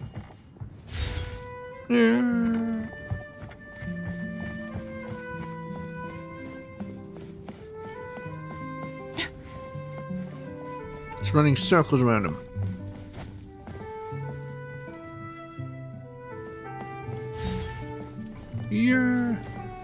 What are you doing here? This is a bit odd.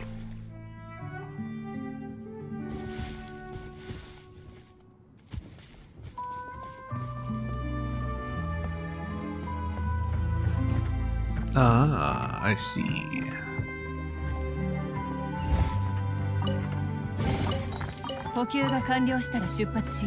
Very nice. Well, I think that's it, so let's activate the streaming projector.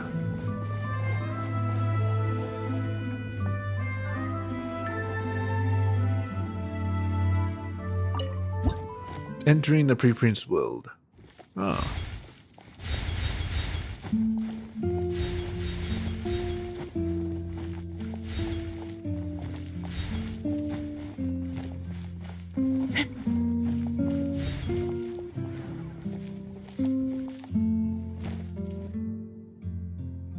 Moving like a nimble bird, the 2 young guardians collected the scattered animal particles with ease. Meanwhile, the miraculous architect is busy preparing the balloon in the town's foundation at full speed. Collecting these animal particles isn't easy. Repairing these balloons must be really tough too. Why would it do something so terrible?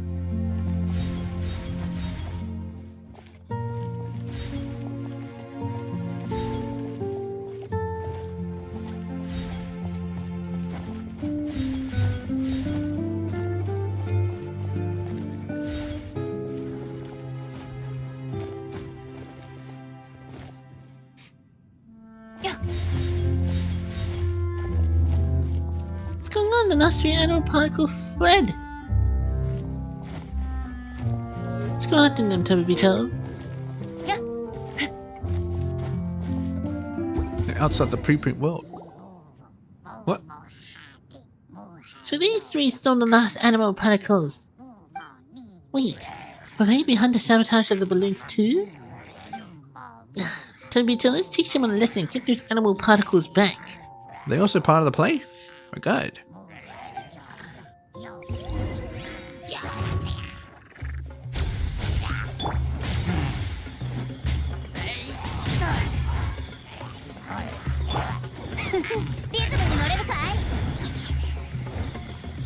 The hell?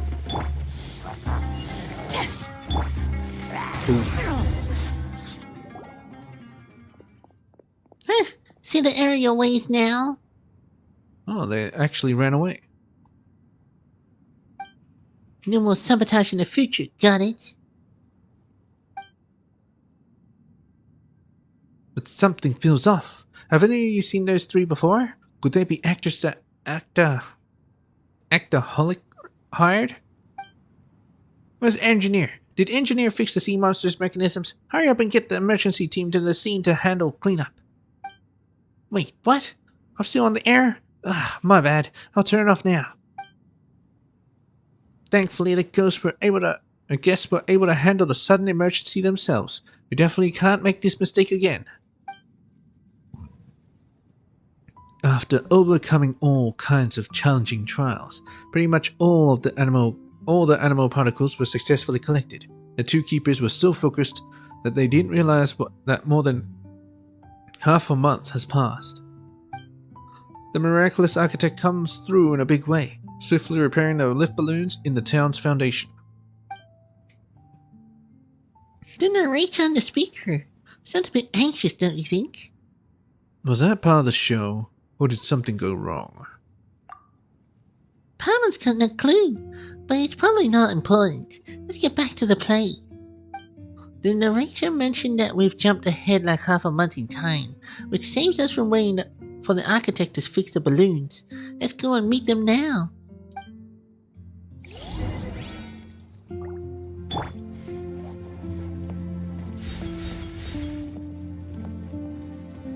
I like how I didn't actually have to collect those.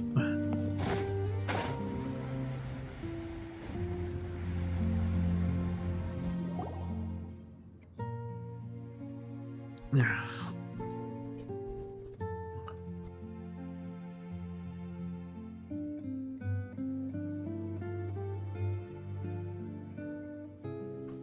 Welcome back.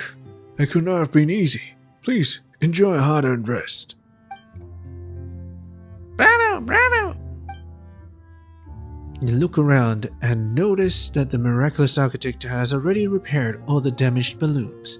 Once the animal particles are ready, the disaster will have been completely averted. The elder calls upon the other keepers, who arrive with steaming hot food and refreshing drinks. Your efficiency has also left the miraculous architect stupefied, staring in awe. You've already completed the collection. That's a full 5 days faster than my expectations. No wonder the elder said you guys were pros. Now that we have enough animal particles, I'll replenish the lift balloons without further ado. The narration from the loudspeaker paints the following scene. The miraculous architect whips out a nifty gadget and dashes around, spreading the animal particles you gathered through preset interfaces to devices scattered all across the foundation. With the lift provided by the balloons restored, the abnormal vibrations came to a sudden halt.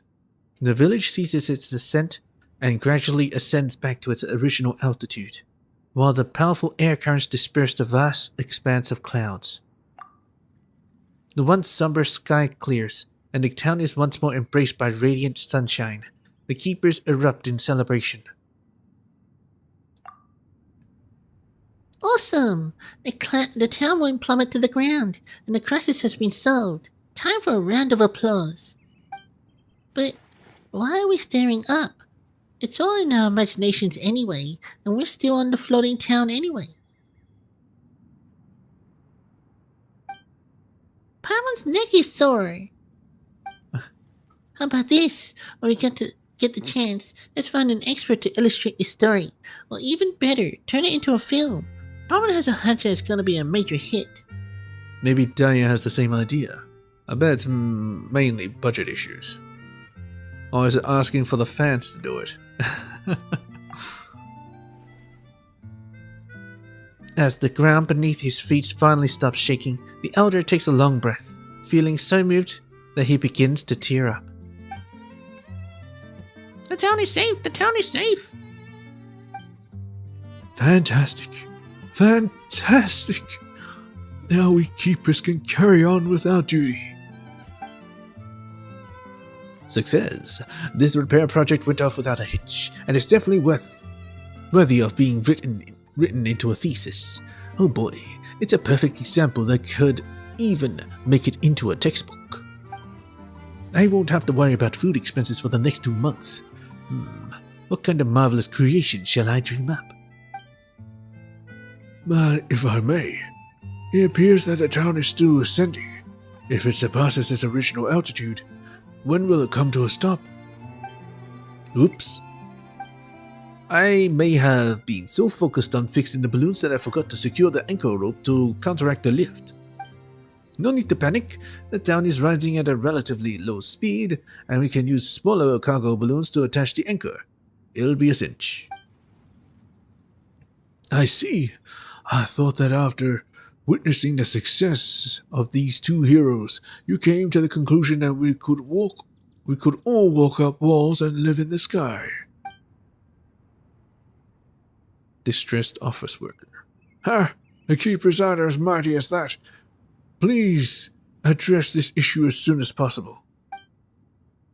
Ask for more money! Ask for more money! Earn a bit more! Earn a bit more!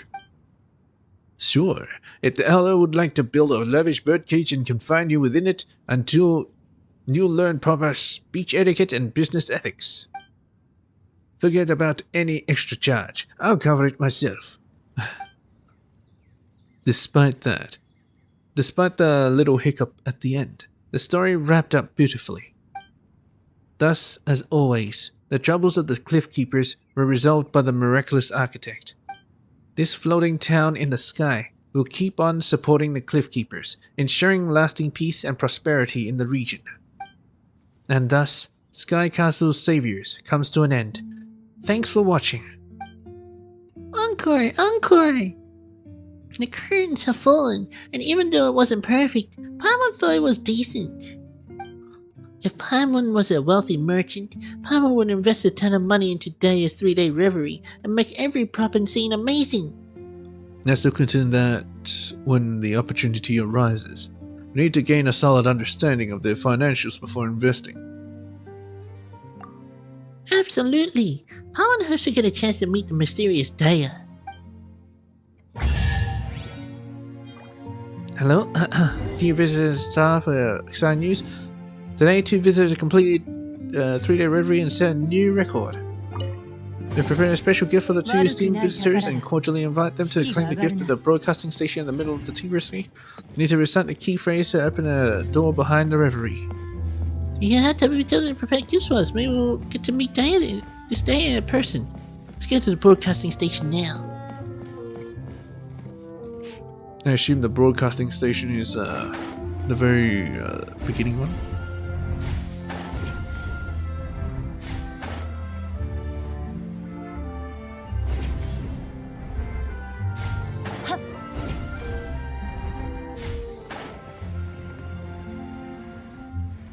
Not quite. It's like on the other side.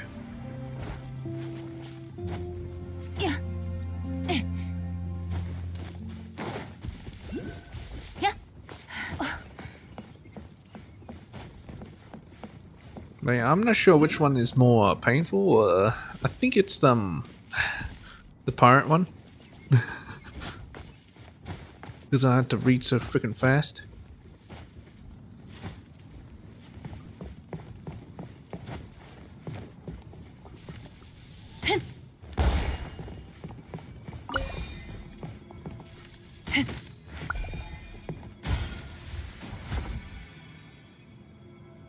Where's it going?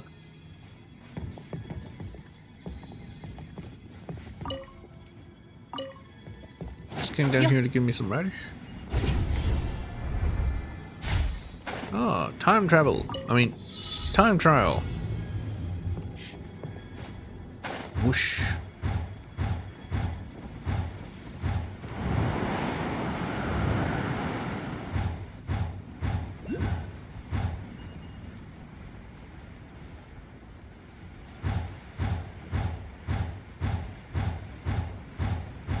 Not sure how I'm still catching it, but whatever.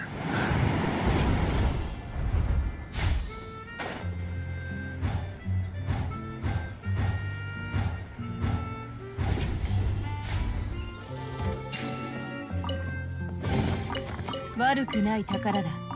士気が上がるな。 Oh, great.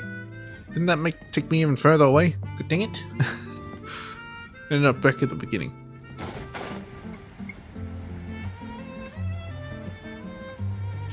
Piece of wood here, for some reason.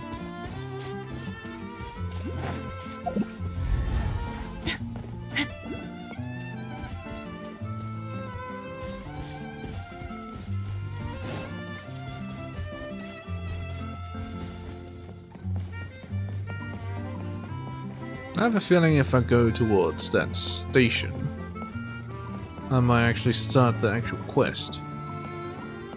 Although, maybe it's actually indoors. So I might be fine, right? I'm gonna try to go around.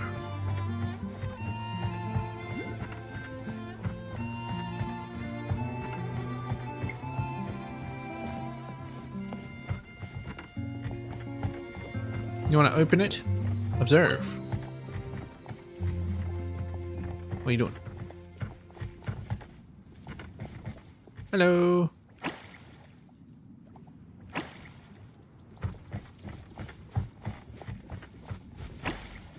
Blue box.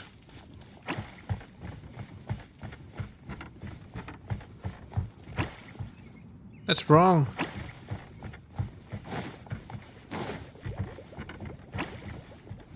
Ugh.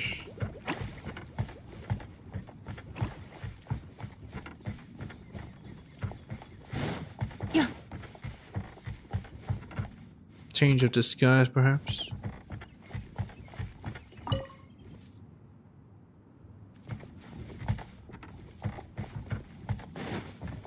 Anyway, I think that should do it. Alright, let's observe. You can just stand in the middle. You could go a bit faster. Blue box.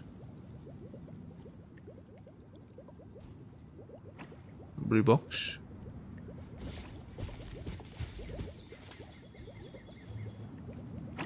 Blue box. There we go.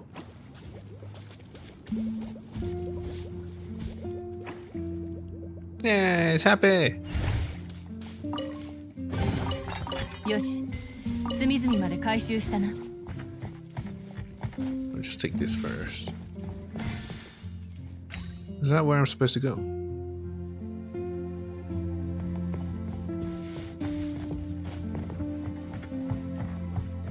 I think I'm supposed to go inside. Dang it, why is it inside? Oh well, let's see what happens if I go inside.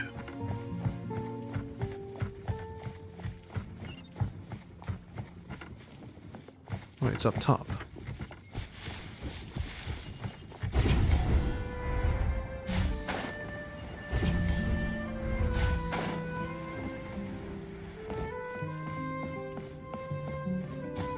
Oh, but it's still inside. Look for the objective in the area.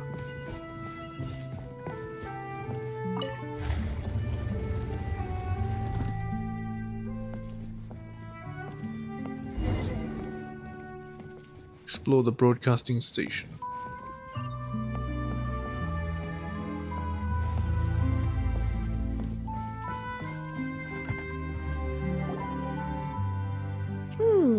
Wait, how come we didn't notice this secret door before? Ah, indeed it is a secret staircase. Oh, Paimon knows. Let's say the passphrase again, then a new path will open. Together now. Okay, we did it to register, and times like this are perfect to have a little ceremony. With the clinking of machines, a door opens, revealing a tunnel. Paimon knew it! A hidden chamber filled with secrets. Ready or not, here we come.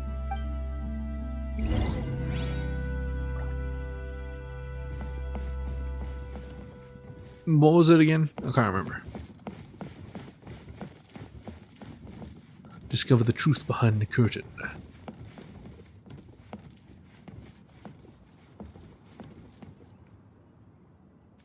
I'm gonna go up first. Yeah.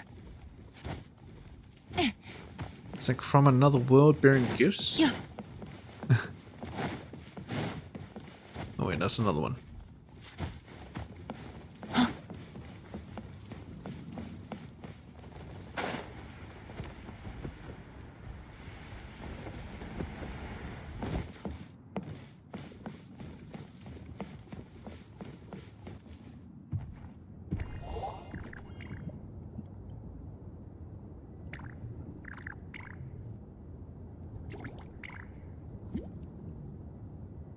Mention little islands.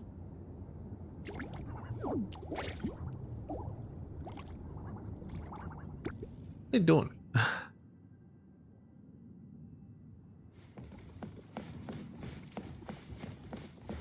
Hello?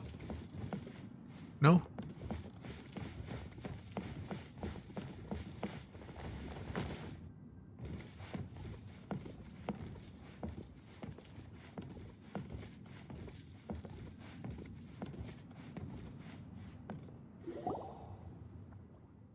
Whoa!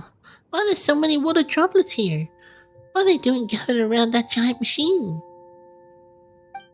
Paimon's confused. What's this machine for? And where's Daya? Marka, slightly overexcited. Welcome to the 3-day reverie. Surely you must be confused by the scene unfolding before your eyes. Then allow us to demonstrate. Us?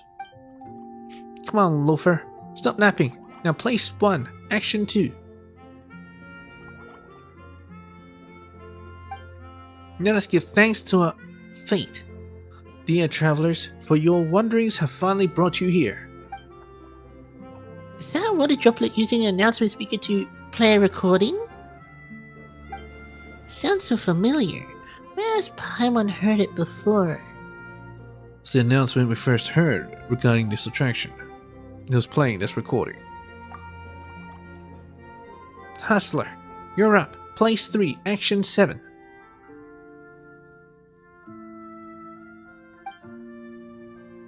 Narrator on speaker, over the top voice.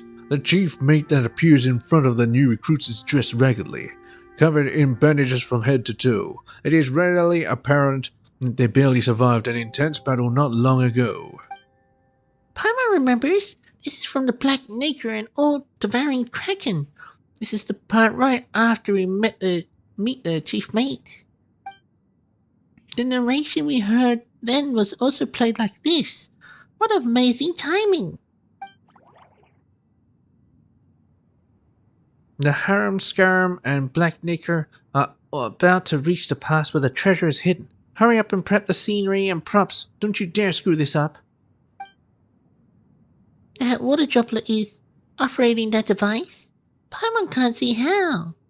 Monitoring, broadcasting, and operating the mechanisms. Those capabilities are enough. Correct. The function of this massive device is to control the timing of all the mechanisms in every play.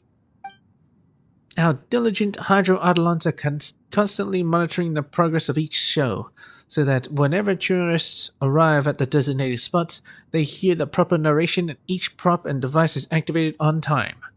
You sons of bitches. So it was these Hydro Eidolons. They were playing the damn narration too fast. God dang it. So it's their fault. Come on, bruh. As long as guests follow procedure, a fantastical 3-day reverie will play out before your eyes.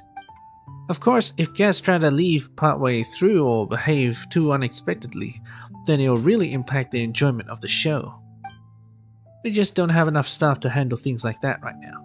Anyway, I think all the guests will behave themselves, right? That's so amazing! We're having so much fun, we never realized just how much was going on behind the scenes.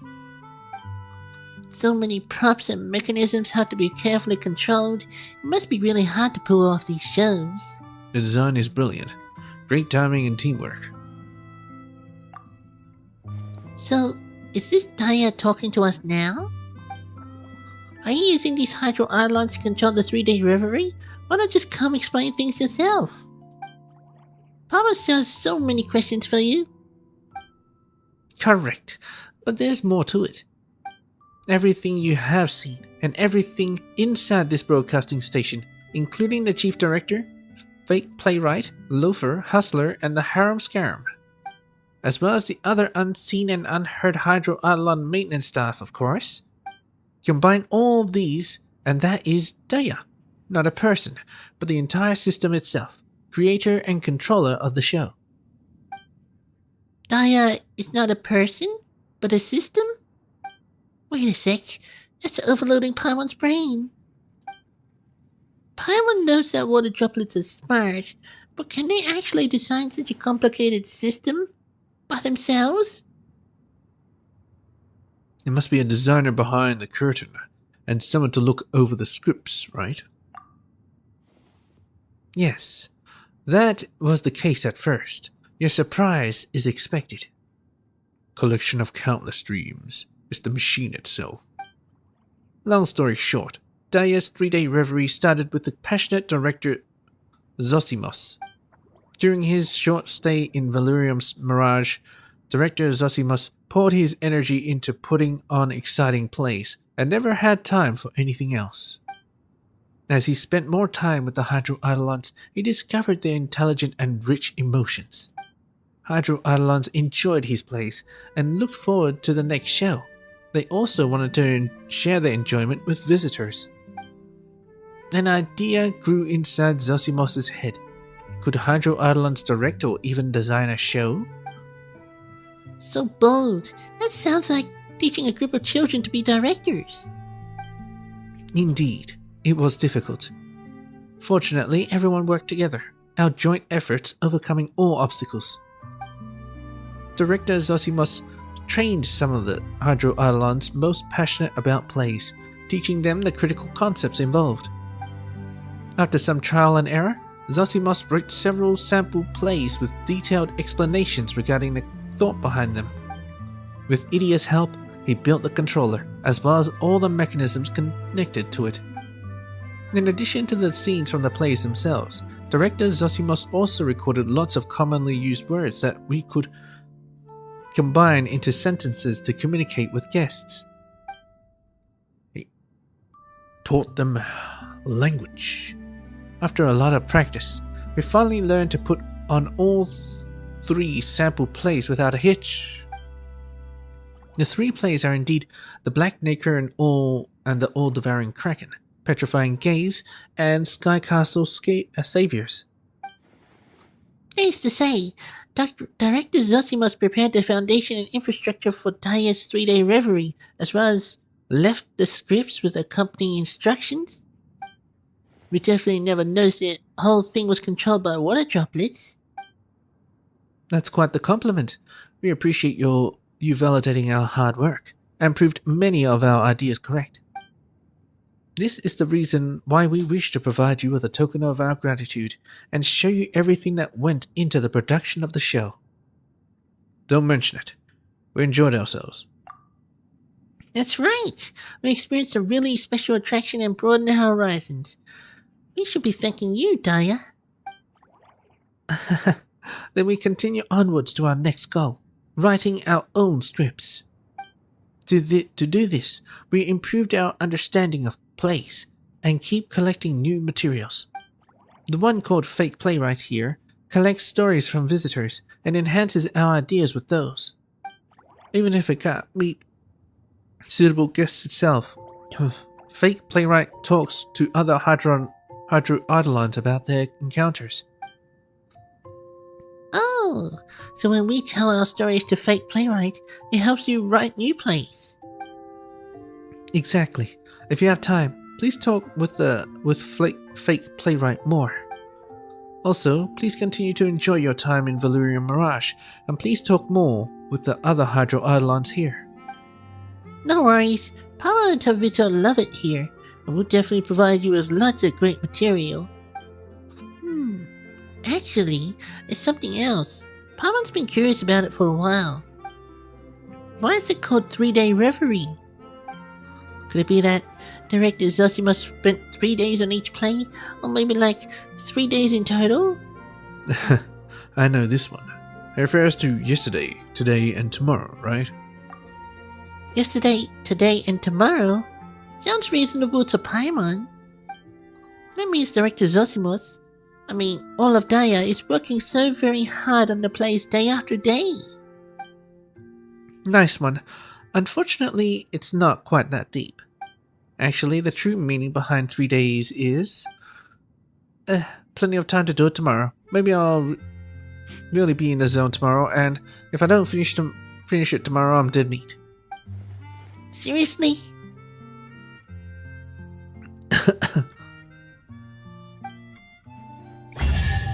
It's just a quote from Zosimos,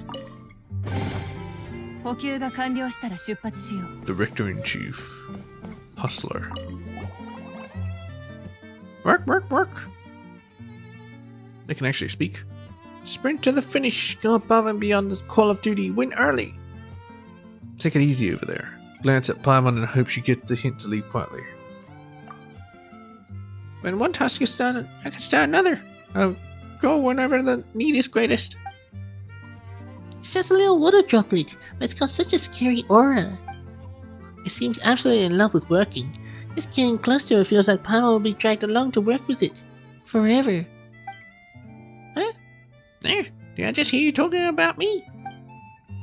No, we never did anything of the sort. We're busy people too, so we'll be on our way. Oh, busy. You're really busy. How about you give some of your work to me? Huh? I'll take any job, anything, and I can learn if I like the know-how. I love changing new jobs. Did we misunderstand this water droplet? Instead of dragging others along to suffer with it, it actually does their work for them. So water droplet, what work do you usually do? Let me think. I don't think I have any fixed responsibilities. Chief Director asked for my help with controlling the show's mechanisms. Fake playwright makes me run errands and carry reference books for their script writing.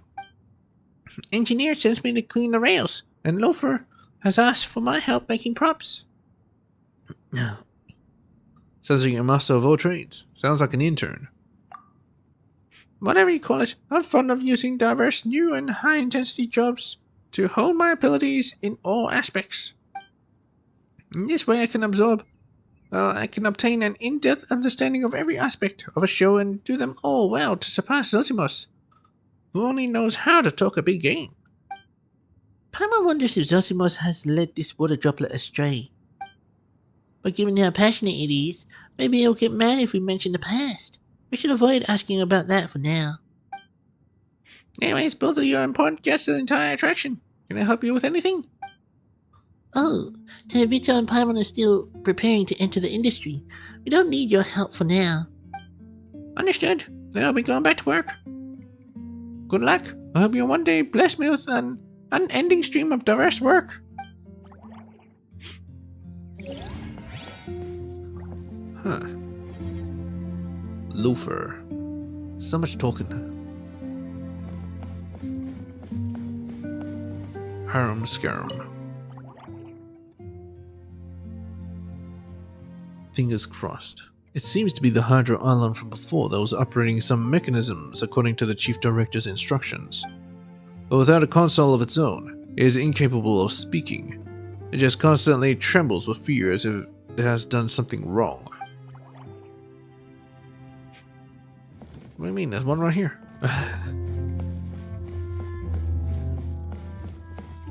I see. So these are their interfaces. Loafer. Oh, two special guests. Is there anything I can do for you? I'm Loafer, and I specialize in low effort solutions. Are you especially fond of loafing around? And we'll leave you to your loafing. Yeah, Paimon would like to know too. Did you get that name because you would never do any work? It's not like that. Whenever's controlling the play's progress or make the necessary props and scene elements, I've always completed my work on time. Loafing is a state of mind. It strives to achieve the most with the least effort. For example, instead of making something three-dimensional, only the front and back of a same scene element is prepared. So, in the words of Chief Director, saves us a lot of time. Doesn't that mean it has no sides? Isn't tricking the audience eyes all we need to do? For example, slowing down the choo-choo cart right in front of a scene element, and then shooting off right when it's about to move past it. Doing that will keep most of the audience's focus on the front of the scene element. Think about it. Didn't you do the same with the sea monster's minions? Otherwise, our troupe wouldn't have time to complete the more important scenes. Instead of wasting time focusing on the sides of the sea monster's minions, the completeness of the entire experience is definitely more important. That does make sense. What you said, calling you a loafer is a kind of compliment? It kind of makes sense. But it also sounds like a load of baloney. Free your minds, honored guests. Do y'all like that? Fools, Zosimos, and fail to understand the importance of saving time and effort where you can. You shouldn't bother with working at all. After all, if you seek perfection in every detail, the work will be endless. If you allow insignificant details to affect the main performance, you'll be killing the goose that lays the golden egg. Of course, all of this is based on the premise that there is a serious shortage of personnel. If we are to continue using such methods with sufficient staffing, instead of loafing, we will be good-for-nothing trash. In times like that, we should make fundamentals beyond reproach and strive for perfection in every detail while still utilizing this philosophy to make the whole show even more impeccable. You've almost convinced Paimon. Paimon will definitely give it some more thought.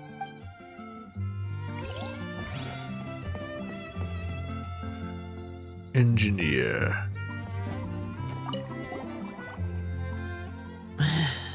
You two are full of energy.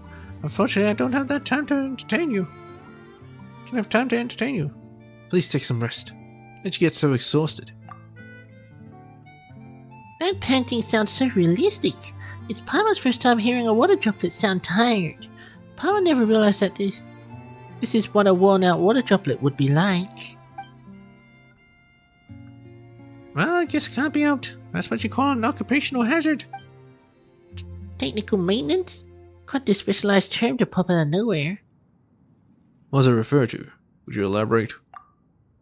No, it's too complicated. I doubt I'd ever finish. So let me give you a quick rundown instead. This broadcasting device before you is something Idiom made for Zosimos. I heard it was made based on some new research out of the academia. However, due to some design flaws, it works very well at times, but it often has serious bugs and can be quite troublesome. We hydro-autolons are incapable of speech, so we rely on pre-recorded voice lines to converse with you. All the narration used in the show is pre-recorded as well. I'm sure you understand why. Yeah, we understand the concept, but all of you still react very naturally. Speaking with you often feels as smooth as speaking to a normal person. That's because Idia did everything she could to find us a lot of audio materials, and she broke apart the recordings so each word could be broadcast and used independently, or in any order.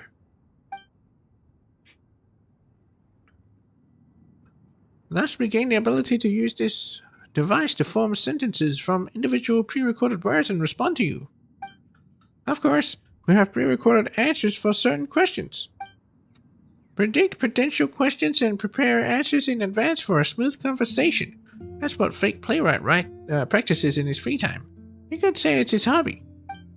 Fake Playwright felt it would help with its writing, but it later realized that it wasn't the issue, but that's another topic completely. Whoa, so some things you say are made on the spot? You must have prepared so many voice lines. If you lack a recording for a certain word, you have to find a way to work around it. Indeed, they discovered the critical issue. This broadcasting device requires too many voice samples, and I'm in charge of maintaining everything. And everyone has been developing unique personalities lately, so even more voice line updates are necessary. Simply can't keep up with it all. Really? You sound way overworked. That kind of workload is horrifying. You deserve a massive raise and a bonus. Just this alone isn't too much work for me. The problem is I have to maintain all the other equipment and mechanisms, like the device for the sea monster's minions you saw. Just getting to the set of each play takes so much time, and yet I still have to repair everything that broke. It's all Zosimos' fault. He's the worst. Just because I showed the tiniest bit of interest in the equipment, he trained me to be the one and only maintenance guy. Why couldn't he have gotten a few more hydro-autolons? No matter how fun you are or something, you get tired of it when you have to do it all day, every day. Calm down. Don't be sad. Cheer up. Maybe your troop will recruit other water droplets, and once you have more members, they'll be able to take some work off your hands. I hope so, but I wonder when we'll be able to find any qualified new members. I should go ask Idia when I get the chance.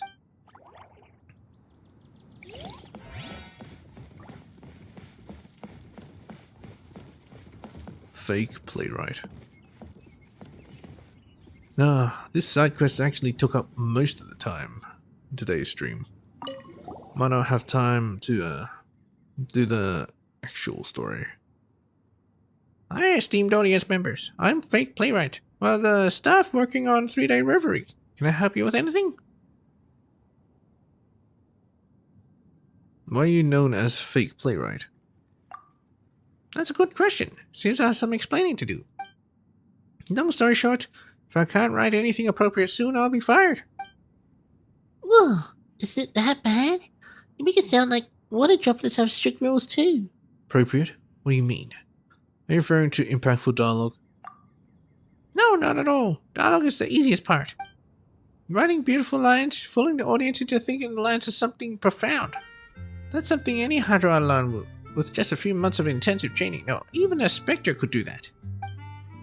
But to transform a splendid section of the play into a scene before your eyes, and now that cannot be done without a careful division of labor and incorporation. That's the essence of being appropriate. Clear as mud. How abstract. Could you explain it in a way that Pablo can understand? No surprise there. It takes a certain amount of creative experience to resonate with this topic. And I'll slow down enough to give you time to catch up. Good playwright just must understand the troop's limits and resources and write the script with those in mind. Even if it's the simplest of scenes, you must carefully determine the actors and props required. But as you can see, we plain don't have enough actors, and our prop selection is relatively limited as well. So you certainly can't go overboard when writing the script, because once it's in the show, the audience may feel a deep disconnect between what is described and what is shown. My failure to take that into consideration resulted in me writing a few unrealistic and entirely unusable scripts, and it even ended up delaying the schedule for the entire troop. Ouch, that's terrible. If worst comes to worst, then Palmer will just draw figures on wooden boards and use them as actors. Palmer can draw some props on wood too, you know. Signal the audience. We can install a few wheels on the bottom and move them around to display character movement or interact with props. If we slam them together and throw in some exaggerated sound effects, we can even recreate fight scenes. It'll just be just like when the Sea Monsters minions showed up in the Black Nacre play. Economical showmanship. Even Paimon can do it. No, absolutely not. According to Mr. Zosimos' book, that's on a level of terribly unforgivable and should be used for insignificant supporting characters, at best. Instead of leaving a few stand-ins for actors, which just stand there chatting loudly all day, it's better to just leave them out completely. Doing that, it only interferes with the audience's imagination, yet fails to fully convey the scene.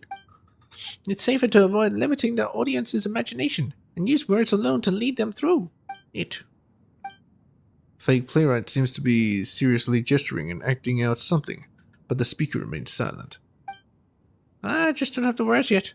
So many lines haven't been recorded. I can't say them. Fake playwright seemed to be very principled. As soon as we brought the subject, just can't stop talking.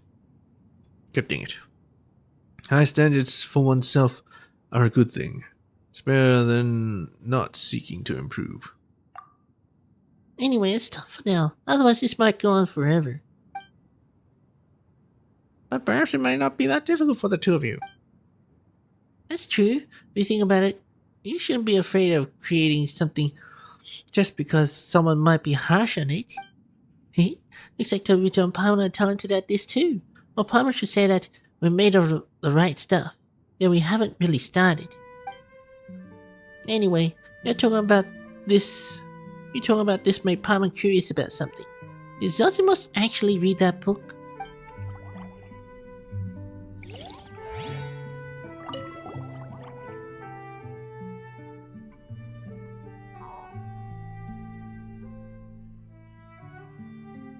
Oh, cultured playwright. Can we have a word? I told you, I'm just one of the staff. It's just like you mocking me when you address me like that. Hey, aren't you being a little too sensitive? That's not what Tabibito meant. It's always sincere. Forgive me, being sensitive is something that comes naturally to us artistically gifted playwrights. According to Mr. Zosimos, sometimes people in the industry have been misunderstood or even ruthlessly attacked because they were careless with their wording. While such a demanding audience may not appear in the Valyrian Mirage, Mr. Zosimos also said that whenever we create something, we must be prepared to receive the attention of a larger audience and never leave it up to luck. May have gone off topic a bit, though those are more my own personal expectations. You could also consider them suggestions. Those expectations are way too strict. Are you going to quibble over every single little word? So if we create a show based on our own experiences, like the story of the animal Archon and Dvalin, will people come forward just to fuss over things like, something like, how disrespectful. How dare you make the animal Archon seem so carefree? That's far too presumptuous. Just laugh it off. Creative art should be fun, not overly cautious. What? You ascended to the plane of transcendence before you've written a single script? One of Mr. Zosimos' books mentions such a concept. Even if we exercise the utmost care while writing a script, we are bound to encounter many who would consider criticizing our work excessively. If you fear such criticism dare not fully exercise your creative freedom, then you are putting that cart before the horse. In short, listen to what is right and ignore the harsh criticism. Such transcendence is of great benefit to writing scripts. It is a realm that all playwrights dream of. It's easy to say such things, but actually doing so is a completely different story. But perhaps it may not be that difficult for the two of you.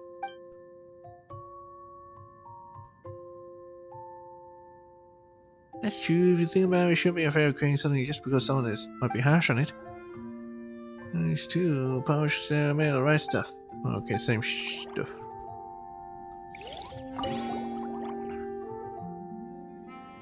Made to provide material for you. Dave's voice said that we should talk to you and tell interesting stories that will help your script writing. Oh, so Chief Director told you I heard about your adventures from India. Yes, your assistance is necessary. As you can see, the process of writing a script is very long. I'm worried that your stories will be so rich and detailed that I will fail to remember them after a time. Please use the device in front of me to make a recording. That way I can review it whenever I want. We're experts on that. Tobito. Paimon will allow you to decide what kind of material we should provide today as 3-day reverie. After a short discussion with Paimon. Wow, such a long recording. It is more material than I ever expected. I shall especially write a line to extol the great deed you have performed here today in sharing your stories. Paimon wonders what kind of show this super professional water droplet will turn our stories into. Paimon can't wait. Yep. I totally know what I said. God dang it. God dang it.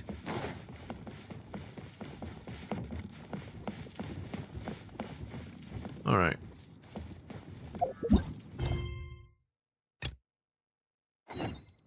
You think I have enough time? I have like 20 minutes left. I don't think I have enough time for this, unfortunately. Yeah. Food manager. Oh. A Hydra Islander seems to be up to something in the corner. According to Chief Director, its nickname is Food Manager. But isn't that a bit strange? What do Hydra Islands even eat? Or maybe it's responsible for feeding those ghost mechanisms.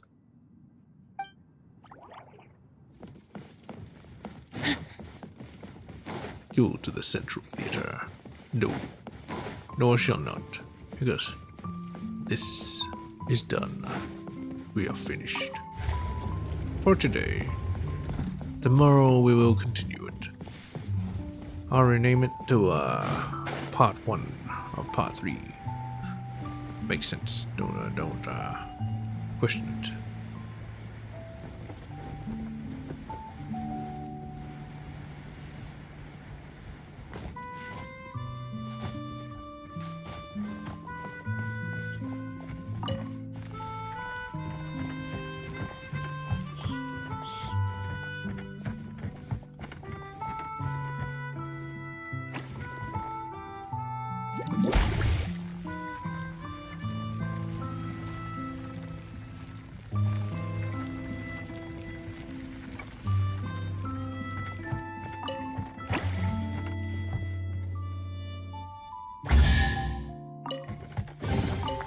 補給が完了したら出発しよう。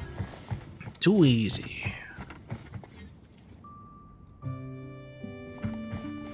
Well, instead of doing that, I guess I could explore a bit. Just to flesh it out a bit more. Or I could actually, activate these. Aren't the finches the cutest?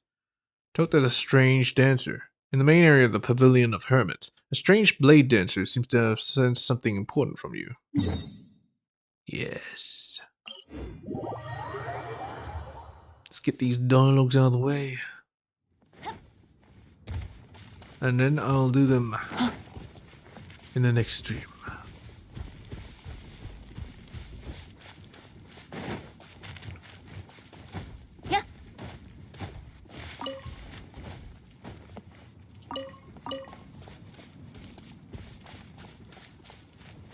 Blade dancer. Excuse me, what?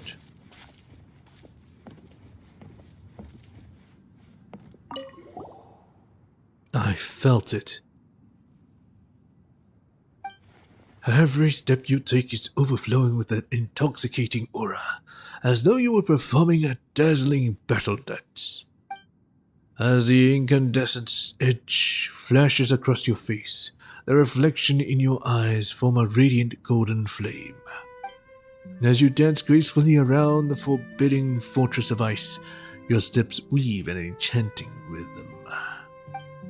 And as the wooden walls of cities come crashing down, as you face down armies of iron giants, you nimbly catch every fleeting figure, even those that the fastest camera lens or pen could not hope to capture. No idea what you're saying. It sounds like a compliment, so keep going. Such fervor and courage, what an admirable, indomitable spirit. No mistake, we are kindred spirits bound by destiny. I am La Fente, the blade dancer. Might I be so bold as to inquire by which esteemed names you are known? Jeez, he sure loves drama. Paimon is Paimon, and this is Tabibito. Paimon is well aware just how awesome we are, but Mr. Lafente, Paimon has no idea what you are trying to say. Why call yourself the blade dancer? Paimon doesn't see a sword. He didn't look much like a dancer either. Such an outrageous question. Surely Her Excellency Paimon is merely seeking to test my mental fortitude. Excellency Paimon? Rather than relying on the limited capabilities of a steel sword, the blade should be concealed in one's heart. When the time comes, your inner determination can be infused into any object, freeing your tactics from mundane shackles and restrictions. Never care too much for the clothes one wears. The moment one steps onto the battlefield, victory can only be obtained and control maintained through one's graceful stances and elegant skills. He seems to be saying clothes don't matter, and anything can be a weapon. Precisely so. But do not forget that determination and elegance are the key words that will set the tone for the entire dance. Hold, I see it now. You two have reached a level of being that far transcends me, and you have completely embodied these two critical concepts. Now please, enter through this gateway and set foot about the storied stage of the Dance of Flashing Thought. Exhibit the exalted stage of dance you have achieved. Thanks to Miss Idia, during the Dance of Flashing Thought, various components will appear as phantoms, trying to smash you into pieces. The moment the determination within your heart is finally fully expressed, you'll be able to unsheath that greatest of blades from the depths of your heart and use your honed will to defeat even the strongest of foes. Think I get it. It's a hardy combat trial. Just so. Has been a harmonious interaction between kindred souls indeed. I shall meditate in contemplative silence here. May you experience true bliss during this unique battle dance. Why does it seem like you two are eventually agreeing on something? And Palmer just realized that Mr. LaFente seemed to be talking about how much we kick butt, right? Is he just running a combat domain and wants to see us fight? Palmer thinks that at least he doesn't have any bad intentions. Mr. LaFente just has a unique way of thinking, comparing fighting to dancing. He can make even the simplest things sound really deep.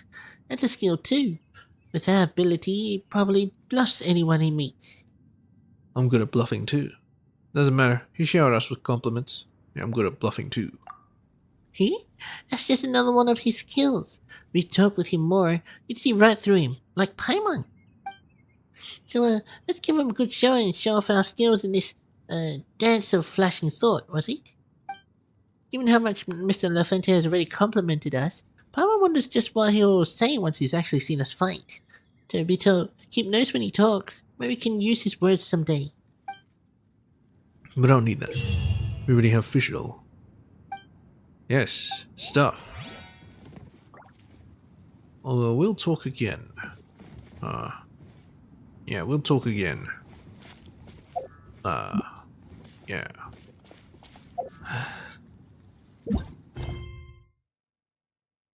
Aunt Finch is the cutest. Actually, we'll talk right now. Since I'm here. Honored warriors, the shift in your auras suggests you are supremely confident in your battle results. Your blade dance was a masterful performance for the ages. That's right, and we'd even like to do it again. Haven't actually tried dancing yet. How'd you get here anyway, blade dancer? Alright. Based on how you dress, you're from Mondstadt? The nature of your question is recognition of my supreme abilities in the art of disguise. In fact, I am from Fontaine, and I write novels for a living. Or should I say, apart from being the blade dancer, I write heroic novels for some extra pocket money in my spare time. You're from Fontaine? You really don't look like it. I dress like a Mondstadter because I once traveled there for a period of time. The clothes are comfortable and convenient. They conceal my identity too. When they are not terrible foes with which to waltz the dance of blades, it is wise to hide your weapons and keep a low profile. Or else the special security and surveillance patrol, or even a marechaussee phantom. Marechaussee? Good dang. What a word.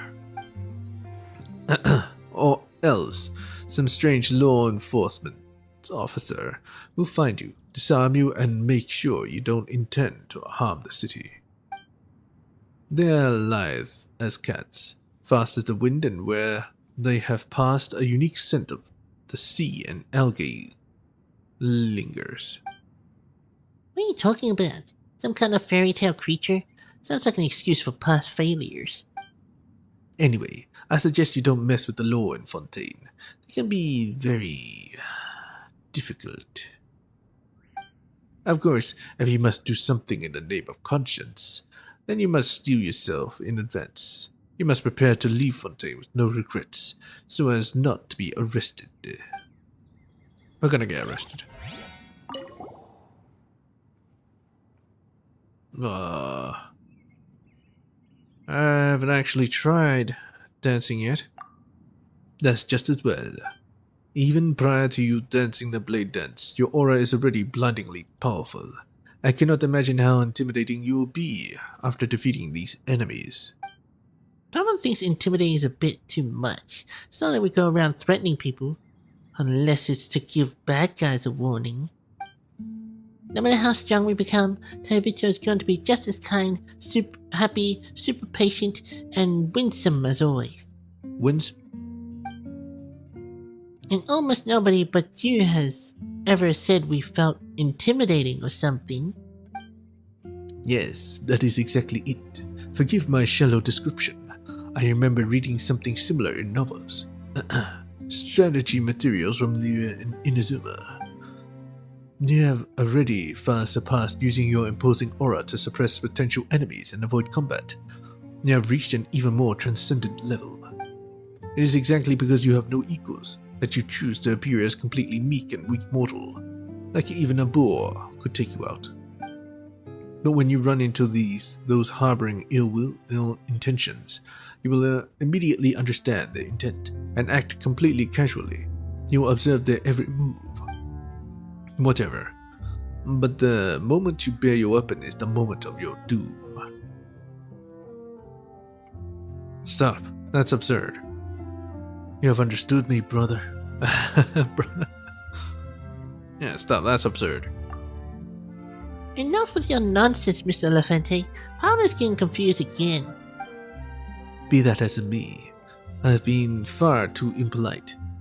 Please, masters, give me one more chance, that I might feast my eyes upon your most elegant posture and form. Okay, it's a bit weird.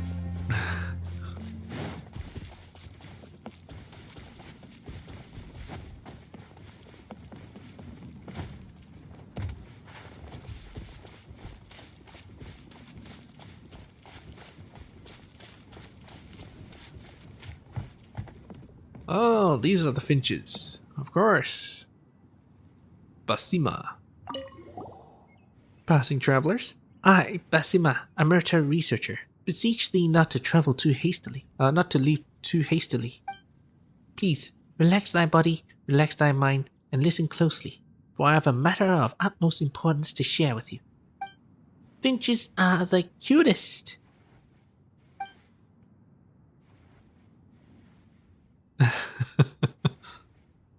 Finches are the cutest. Huh?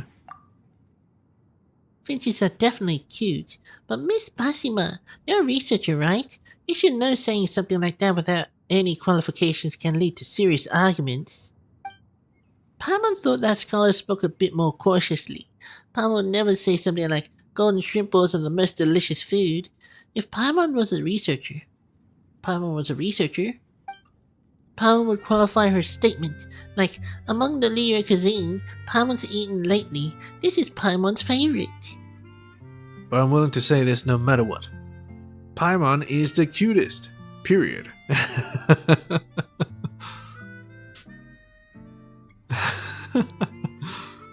Oh, how wholesome. Tabito, that was really unexpected. Even if it's not a joke, you shouldn't be so loud. Now that's the spirit. It is precisely because I am a researcher that I don't want my whole life to be an academic debate, constantly worrying about the accuracy of every word that comes out of my mouth. It's not like I'm under constant surveillance. Speaking carelessly won't get me punished, so why live in constant fear? We should be brave and shout out the most important feelings in our hearts as loud as we can for the world to hear. Once you've tried my tabletop game, Bing Bang Finch Ball, I'm sure you wouldn't hesitate to shout out finches are the cutest.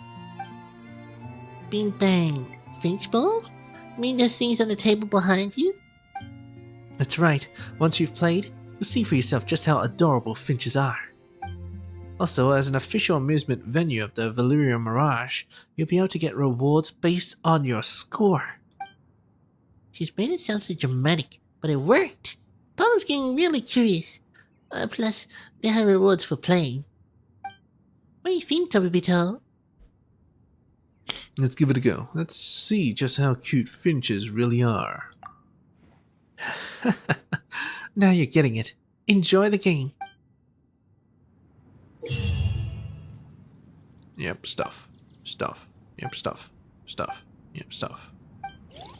Hey, Basima. I'll probably start the game by talking to her, huh? Now you play Bing Bang Finch Ball, have you not? Now, do you agree with me when I say finches are the cutest? Finches really are cute. I think Paimon is even cuter. What is the true meaning of cute? Talk more about cuteness next time. Yeah, I think Paimon's even cuter. Shh, keep it down.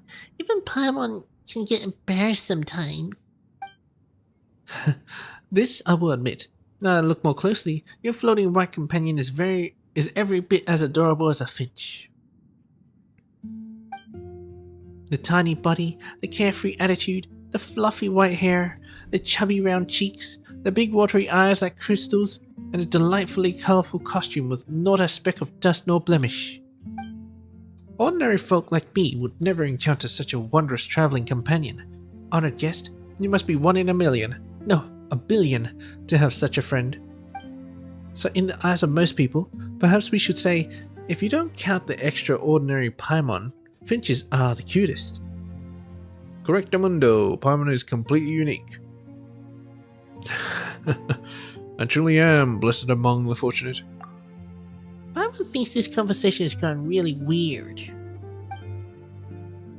You must take care and protect your companion. After all, many people covet that which is cute.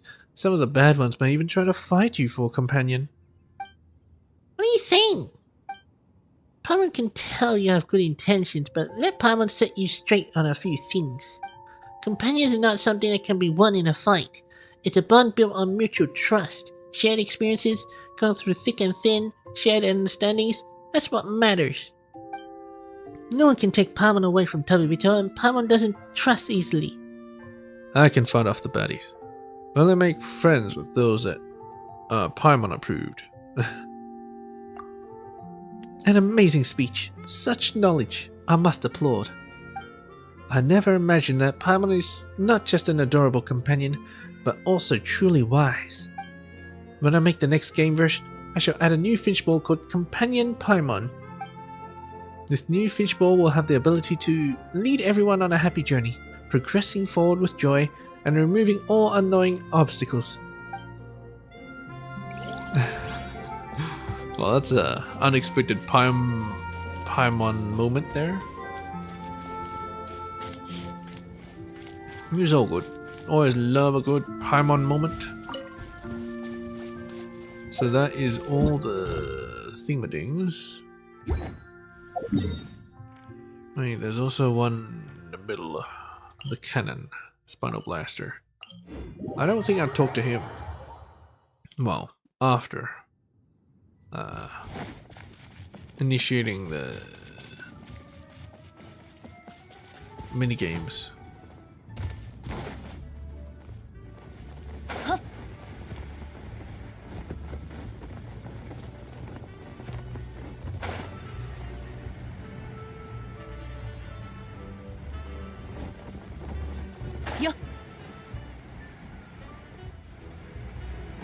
Chatillon. Distinguished guests, would you like to play Spinal Blaster now? Why don't we talk about your story? Well, yeah, Paimon is curious about your past too. Why did you think about making a game out of water cannons? Oh, that's simple. My old job was related to cannons. Very long time ago, I was a weapon engineer for Fontaine's fleet. My wife and daughter were both excellent gunners serving on the flagship. Oh, nice. I could say my whole family is quite familiar with cannons. My wife and daughter often gave me first-hand feedback. Thanks to their expertise, I became an outstanding engineer. I was elevated to work on some impressive projects. I was often away from home testing weapons. Incidentally, the desert has a lot of empty space to test cannons and shells, so I became a frequent visitor. However, in one field test, we neglected to store the shells and detonators separately, and there was a massive explosion. The team suffered grievous losses. I was tossed away like a rag doll, and I count myself lucky to have survived. No, laid in that godforsaken desert in a coma for days. That's horrifying. The tale of tragedy has moved me to tears. But it's a good thing he survived. Or did he? I mean, he's blue like the rest of them. And I'm pretty sure, I'm pretty sure they're not alive anymore.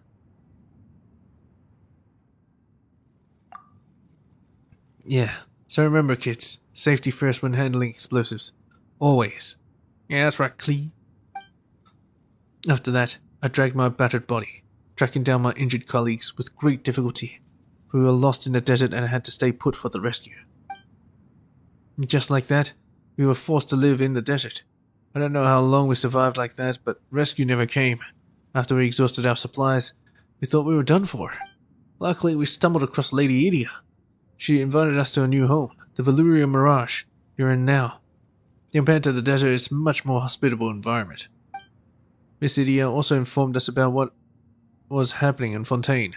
Some of us got anxious and returned to Fontaine with her aid, but others felt it was meaningless to go back. What happened in Fontaine? I, too, was depressed for a while. But to repay Miss Idia for saving my life, I decided to use my strength to help her make the park more fun and entertaining. After who knows how long, I started to miss my old work. So I decided to build this croco cannon, and a new attraction for the park. So does that mean that you've been living in Valyria Mirage for a long time now, Mr. Chatillon? Why didn't you go back to your wife and daughter? Just what did Miss Idia tell you? My instincts are telling me we shouldn't dig any deeper. Huh? Hey, how come Mr. Chatillon is looking so gloomy all of a sudden? Well, Papa still doesn't know what exactly happened, but your croco cannon made us really happy, and will certainly do the same for other visitors too, Mr. Chatillon. So you can be happy and forget all that stuff that makes you sad. You're right. I've got to get a hold of myself and be happy.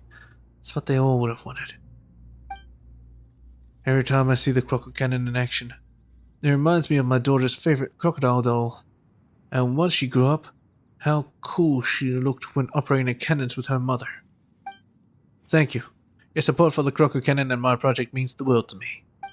I'll make this attraction even more fun. If it becomes popular, then more people will play and forget the trouble of the past. Although I don't know the details, I wish you the best. You will succeed for sure, Mr. Chatillon. Well, that was that. I'll continue the thingy in the next episode of Dragon Ball. And then I can probably do all the attractions as well at the same time. So yeah, that'll be nice. As I guess I'll talk to you guys later. Yep, peppers. Anyways, peach.